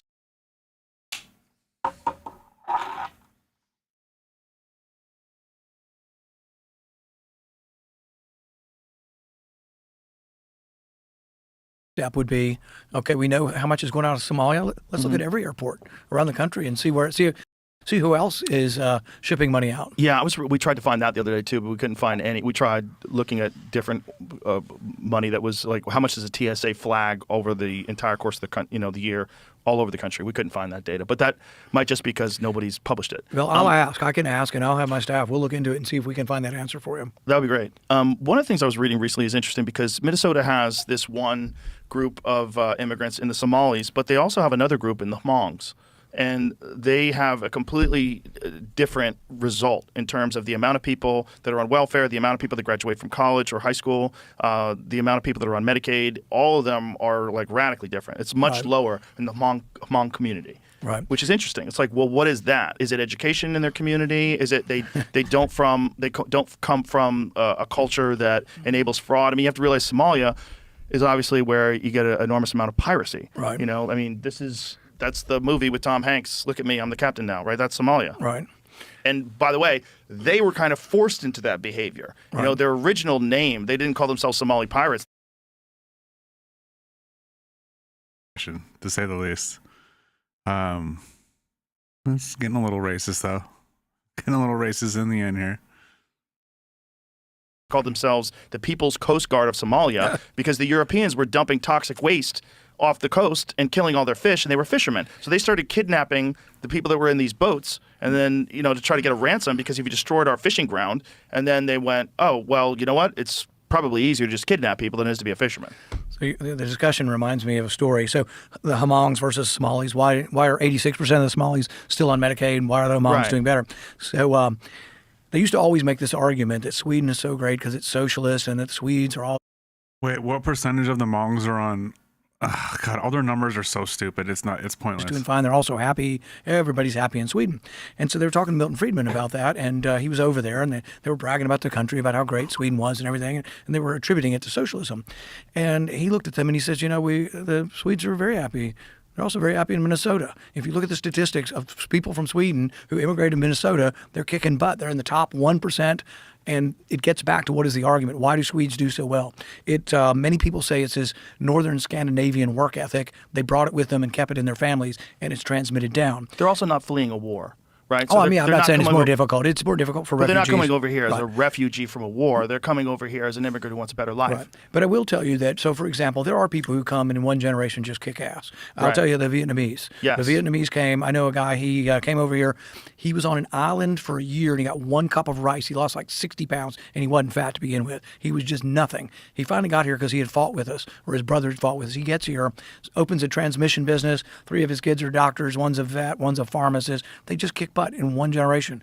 There are Nigerians that have come here. They have dark skin. Everybody says, "Oh, America's racist." They kick ass. They have the average Nigerian income is higher than the average white income. So they're also famously scammers overseas in Nigeria. Yeah, but what I'm saying, they do a great job in tricking people. But I think it is. I think it is. It's not so simple as to say racism keeps people down. It's ingenuity. It's your family. Right. And it Nigerians doesn't really have are particularly ingenious when they come into this country. Yeah. They're hard workers, and you know. With having the debate, right? Is the debate is demagogued, right? So speaking of which, so if you what was your take on the border being wide open for the last 4 years, and not just wide open, but they were encouraging people to come to America, telling them how to do it, and even helping them get across, giving them EBT cards, giving them cell phones. What was your take on all that?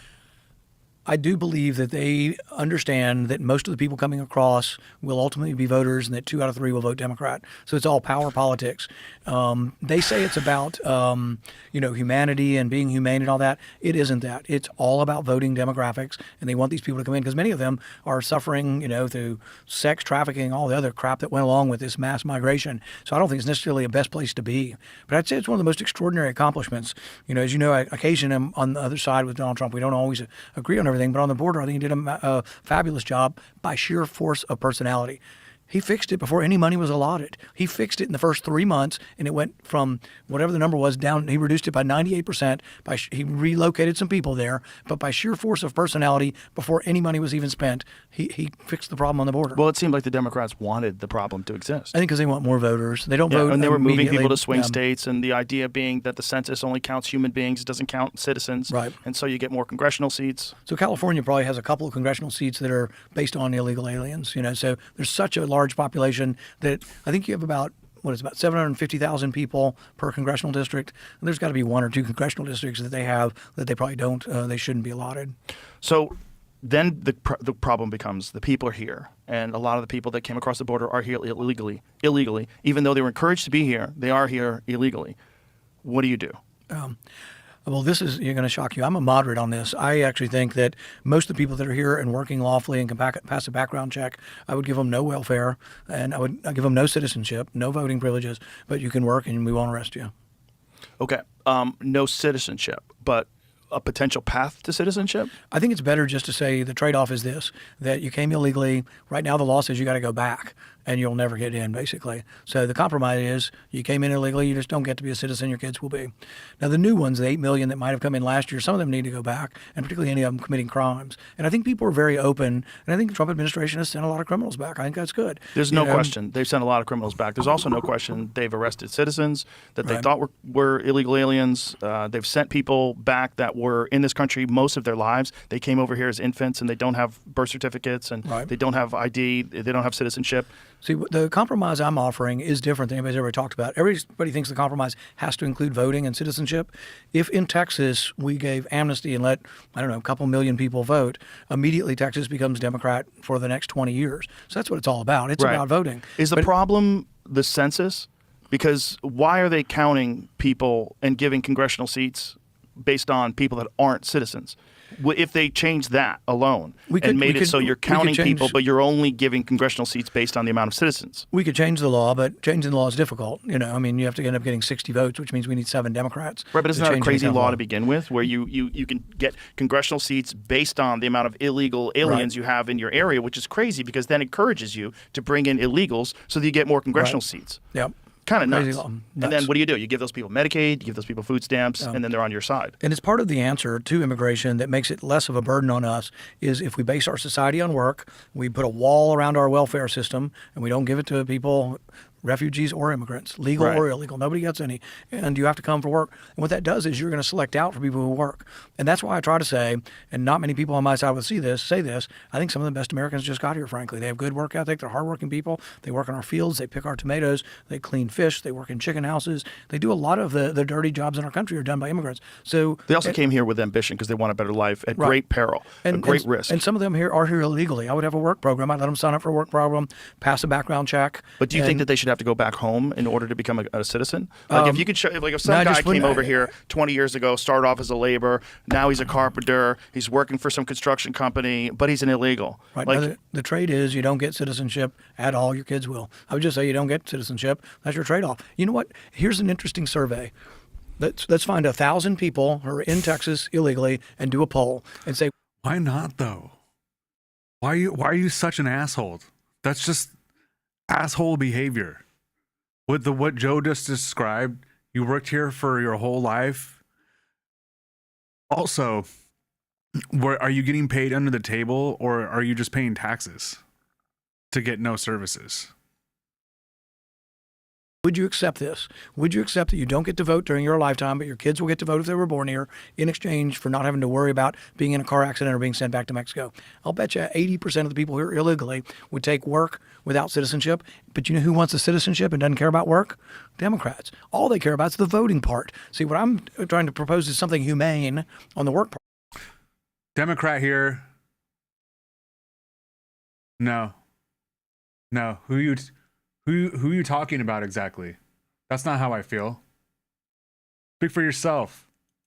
Plus, I think we need some workers, Yeah. and I think the people would actually accept it, but they give up. They don't have to give up the country and leave and come back, which might never happen. They just give up the voting. They're not supposed to vote now anyway. They broke the law to come here. Well, that's the it. really concerning thing, that some of them are voting.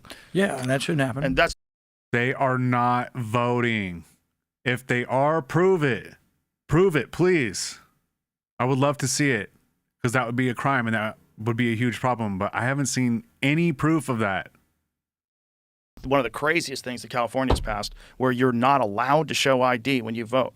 So, which is just, you're essentially saying you're encouraging fraud. No, We all insane. vote by It's mail. insane. It's insane We that all it vote by passed. mail. It's insane that it's legal. It's insane that they could say that with a straight face and have any sort of even a know- weird, I don't even need to Google that, gaslighty answer it's as to stupid. why that would be a good thing. Yeah, but it sort of shines a light on the gulf in our country between, one party and the other, that Right. the gulf is so huge that they really don't want to verify who the voters are. And No. they come up with arguments that just frankly aren't true. Oh, there's racism in the ID and stuff. Almost all the voter ID bills have said you can get an ID for free. Yeah. To make sure there isn't some sort of inherent also, racism. you needed thing. an ID to prove that you had a COVID vaccine just a few years ago.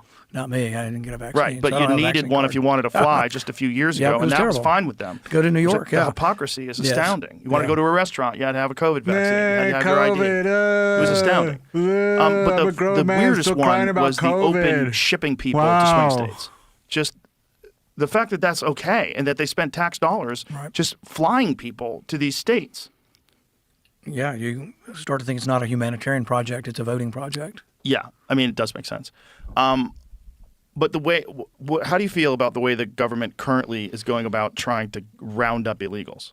Like, obviously, we have this terrible tragedy in Minnesota where that woman was shot, which was horrible. I mean, I don't know why I feel way worse when a woman gets shot, but I always do, Yeah. especially in that situation. Which, I understand that the officer that shot her, apparently he had been dragged by a car like really recently, Right. which I would imagine also tension's very high, but it just seemed all kinds of wrong to me. Yeah. I think there is general consensus about getting rid of gang members, people committing crimes, Yes. rapists, murderers, even among Democrats. I think when you go to Boston, you round up some of these really bad people in Boston that are committing crimes. I think some of the Democrats are quietly okay with it. I think when you get beyond the criminals to the next set of people, who some of them are just working our country, I think it's harder. I also think that the ICE agents have a tough job. So do the police. Police are trained in this, and there's a lot of training on how you deal with protesters, how you do things. It would be better if it were local police than ICE. But what do you do if it's Minnesota and the local mayor says, we're a sanctuary city, we're not asking anybody whether they're here legally or not. Someone robs you, someone rapes somebody steals a car. We are a sanctuary city. We're not going to tell you. The only way you can have police is you have to bring in the federal police. So one thing I would tell these left-wing cities is, if you want less ICE in your city, why don't you police your city? Yeah, but they're they not don't willing to do want it. to police their That's city. what I mean. And if you so can't force them to do it, if they don't agree with it, and if the people in the state, largely, if they vote against it, and if you have a large percentage of population of illegals, like, say, California, not just a large percentage of populations that are illegal, but a large percentage of people that think that those illegals are a part of the community. Right. I mean, L.A. without Mexicans would be crazy. I mean, it wouldn't be L.A. I mean, they are an integral part of Los Angeles. LA without Mexicans wouldn't be LA. Man. Good stuff, Joe. It's true. Both illegal and legal, but illegal as well. I mean, how many restaurants employ, great restaurants in Los Angeles, employ illegal people from Mexico? Right. I think that local police is better than national police, but the only way you can have local police is that local police have to enforce the law. And so they are breaking the law and having an obscure, a bizarre way of interpreting the law to say we are going to defy the national immigration laws. So I think it would be better done by the local cities. But if the local cities aren't going to do it, then you have to have national agents going in. And it is a tragedy. But like I say, I also have sympathy for the people that are in law enforcement trying to do a very difficult job. I do as well. But what was your take on the actual shooting itself? You know, I don't know that I want to go too much into the specifics of it because I don't want to pass judgment like a jury would. Because really, someone will have to go into and look specifically at every fact and every angle of camera. So I don't like to judge criminal things that happen in our country and say, well, that person needs to go to jail or that person's innocent. I don't know that I can make that judgment. And then am I coloring the situation for anybody who will have to make that judgment someday on some kind of jury? Let's see if we can find this out. How many people have been sent back during the time of this administration? So in the year now that this administration has been operational, how many illegals have been rounded up and sent back? I know a lot of people self-deported Right. when Trump got into office because I think they were probably worried about being sent somewhere that they didn't want to be, which was a thing. I've seen somewhere that it doesn't greatly exceed some of the deportations under Obama, that the numbers aren't as big as you think they are. Right, but I think the deportations under Obama, what they're counting is people that snuck across the border and were turned back. Right. Not people who were snatched up at Home Depot. Right. And then, brought to some country that they didn't even come from. Yeah, I and don't know what sent the to numbers some are. The answer is horrible prison. So we'll pull this up here.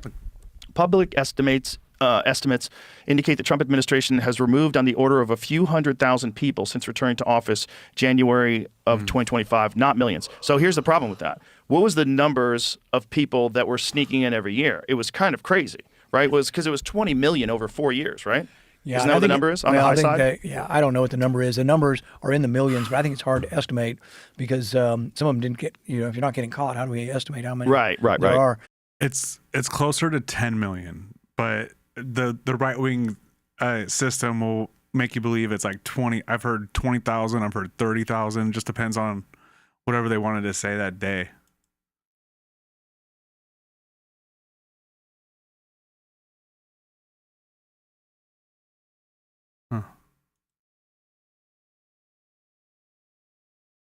Exaggeration. I don't know. But there's also been reports through the years of how many are here illegally. They used to say 11. Now some people say 20. Some people say 30. In the whole country? Yeah, I don't know what the number is.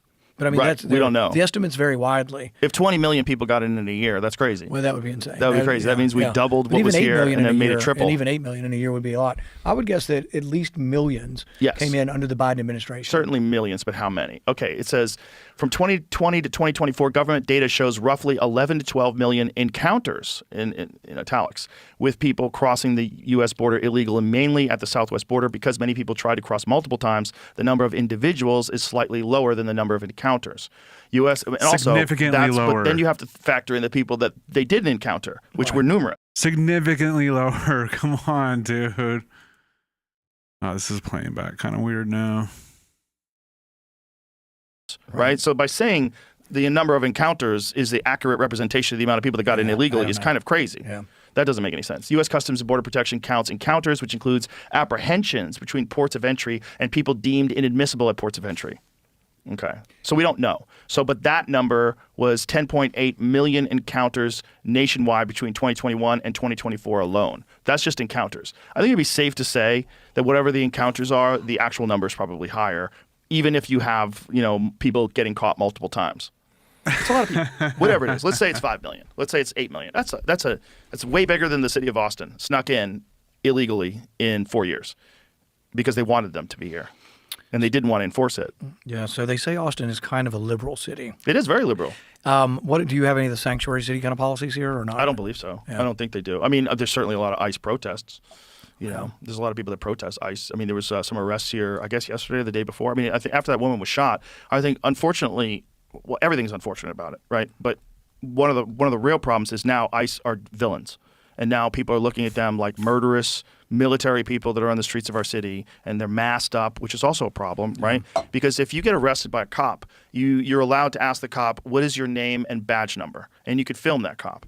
If you get arrested by an ICE agent, you have no such right. They're wearing a mask. They don't have to tell you shit. That's a problem. That's a problem on our city streets, right? Because you can also pretend to be an ICE agent. Right. So I saw this terrible story about this family that was killed where these guys pretended to be a UPS driver, and they showed up and they made their way into the house and killed people because they were dressed up as a UPS driver.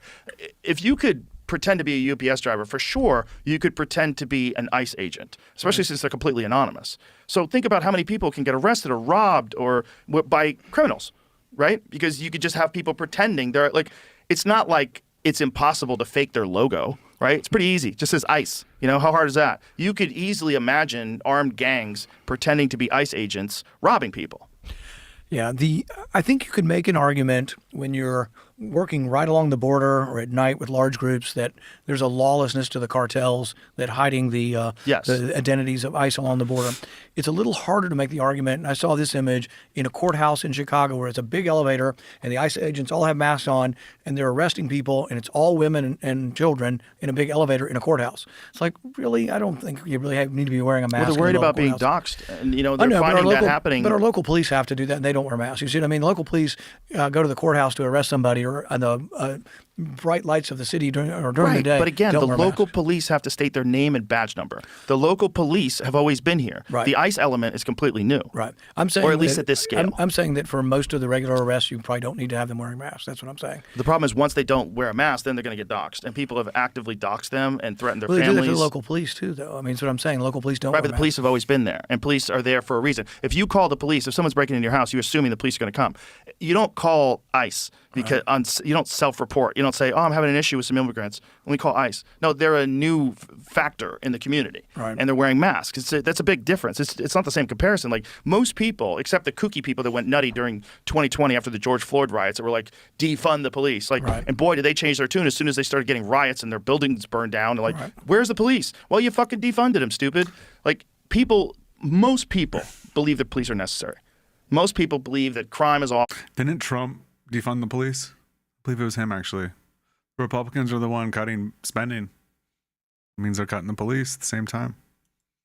And you can't have murderers and armed robbers roaming the street. You should arrest them. And you're going to need police officers to do that. But those same people that believe that might also believe that once someone is here, they should be able to stay in this country, and ICE is operating illegally, and we shouldn't have militarized groups of people roaming the streets, just showing up with masks on, snatching people up, some of them U.S. citizens, and shipping them to countries they didn't even come from. So that's why they have to wear a mask. If you want them to do that job, if you want them to be able to deport 500,000 people over a year, which is a lot of people, if that's the real number, they're going to be, their life's going to be at stake. Yep. You're not going to be able to get people to do the job unless you allow them to be anonymous. And then, again, allowing them to be anonymous creates a whole host of other problems, right, where you could have people pretend to be them. And how would you know who's who and who's not? Yeah. Some people have offered sort of an in-between where they wear badges that have a number or a first. I do find it fascinating that we haven't heard more stories of people being dressed as ICE and trying to kidnap people. Because if I was a criminal, you bet your ass I would do that. I mean, that's like the easiest thing ever, right? I'm not saying I'm going to do that, but a young me, who knows? Name on them such that when you're arrested, if I think you've abused my rights in arresting me, Steve, and a number 324. People are going to dox them instantaneously. Their face will be on the internet instantaneously. They'll make lists. They'll put it on social media sites.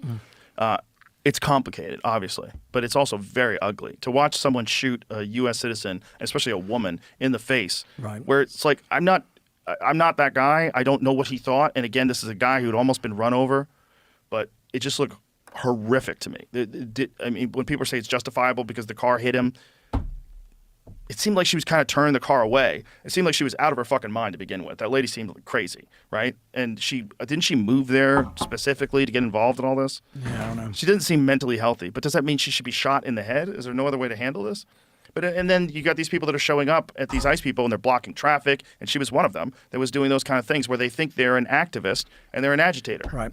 But I get back to my initial sort of argument about having local police do it. They're not doing it, but in an ideal world, the way we fix this and have less ICE agents in cities where they're having a very difficult job is the local people do their job and they're not sanctuary cities. Well, how could you stop sanctuary cities? Well, I'm not Is it sure I legal? can. But what I'm saying is that some of the blame for ICE being there is the left and their policies of sanctuary cities. Right. So when they want to just say, oh, we hate ICE and we don't want ICE in our city, maybe they should be reflecting that ICE is in your city because you're disobeying the law. And when someone is arrested and they're clearly not a citizen, you're not reporting them to ICE. See, it's defiance. It's nullification. They have been nullifying our laws on deportation for years and years. And so now they have something they really dislike. But who brought it upon? My point is the left brought this. It's not an answer, but it's an explanation that the left is bringing this to their cities because they're refusing to enforce the laws. Right, and they don't want those laws. They don't like those laws. They think that once people are here, they should be able to stay. And this is what my friend Gad Saad calls suicidal empathy. Yep, I follow him. And I think there's there's a balance to be achieved. I just don't know how it gets done because I see both perspectives. I see the perspective of the people that say, hey, there was an illegal program moving people in here to get votes, moving people in here to get congressional seats, and we've got to change that. We've got to take those people that got in and send them back to where they came from or do something, because if we don't, they're going to keep doing it if they get in office again in 2028, and it's going to accelerate. And you're going to have to take away some of the damage that's been done to a true democratic system because you've kind of hijacked it. And they kind of have. And then I can also see the point of view of the people that say, yeah, but you don't want militarized people in the streets just roaming around, snatching people up, many of which turn out to actually be U.S. citizens. They just don't have their papers on them. Are we really going to be the Gestapo? Where's your papers? Is that what we've come to? So it's more complicated than I think people want to admit. You know, people want to look at this as a black and white issue, you know, if you're a compassionate person or if you're a pragmatic person. And I don't think that's true. I think it's both. But I think the argument needs to be made again and again, and the left needs to hear that they have created this situation by disobeying the immigration laws, by ignoring the deportation orders, by not reporting people who are committing crimes. Now, we're not talking about some guy mowing lawns. We're talking about somebody who stole a car, somebody who raped somebody. They're in jail. So this isn't the ordinary working person who's here illegally. We're talking about the criminal illegals in our country. Well, I think most people were in favor of getting rid of gang members, criminals, murderers, rapists. Most people were in favor of getting rid of those people. But the thing is that the left-wing cities that are sanctuary cities are not reporting that. That's part of the reason why ICE is in Minnesota. And a good example of that is resisting. Aurora, right? Aurora, Colorado, where Trent Dogwell was taking over apartment buildings and they were a sanctuary city, so that the police literally could do nothing about it, which is just pure insanity. Yep. It's a lot of problems. The fuck are you talking about, we dude? solved at least half of them today, right? Oh, my God. Thank you so much. I've been a big fan of yours for a long time, and thank you again for being a voice of reason and for holding him to the fire during the whole COVID thing, because you were really one of the only people that was asking informed, tough hold him to the fire. You really got him, bro. You really nailed Fauci with your questioning. I have asked him to come in voluntarily for testimony. We're negotiating with his attorneys. If he comes in voluntarily, we can testify. If he resists, I have subpoena power, but it would probably require a court case to get him to come in. But I think he needs to fully explain why this wasn't gain of function and why he was destroying federal records. Oh, what was the destroying of federal records? Emails back and forth saying destroy this after you've read it. That's illegal, and we have evidence of that. I'm sure all that's in the book. Deception. Did you do the audio version of it? I highly doubt it, dude. No, somebody else did. I wanted my wife to do it because she's a great reader and she helped me write the book. But but my wife and I wrote it together. This is our second book together. We wrote The Case Against Socialism a few years ago, and then she and I collaborated. And I jokingly say the boring, dry, scientific part is mine. If there's anything really interesting to read, that's my wife. All right. Well, it's a pleasure to meet you. Thank you very much. Thanks for being here. All right. Bye, everybody. All right, well, that was a fun conversation. I've definitely had to sit through even more boring than that one, but Rand Paul, an interesting guy. The one of the few semi-anti-Trump Republicans. I think that's how I describe him. So, all right, that was kind of a long stream. Gonna go in and hop off and probably do the news or something like that tomorrow.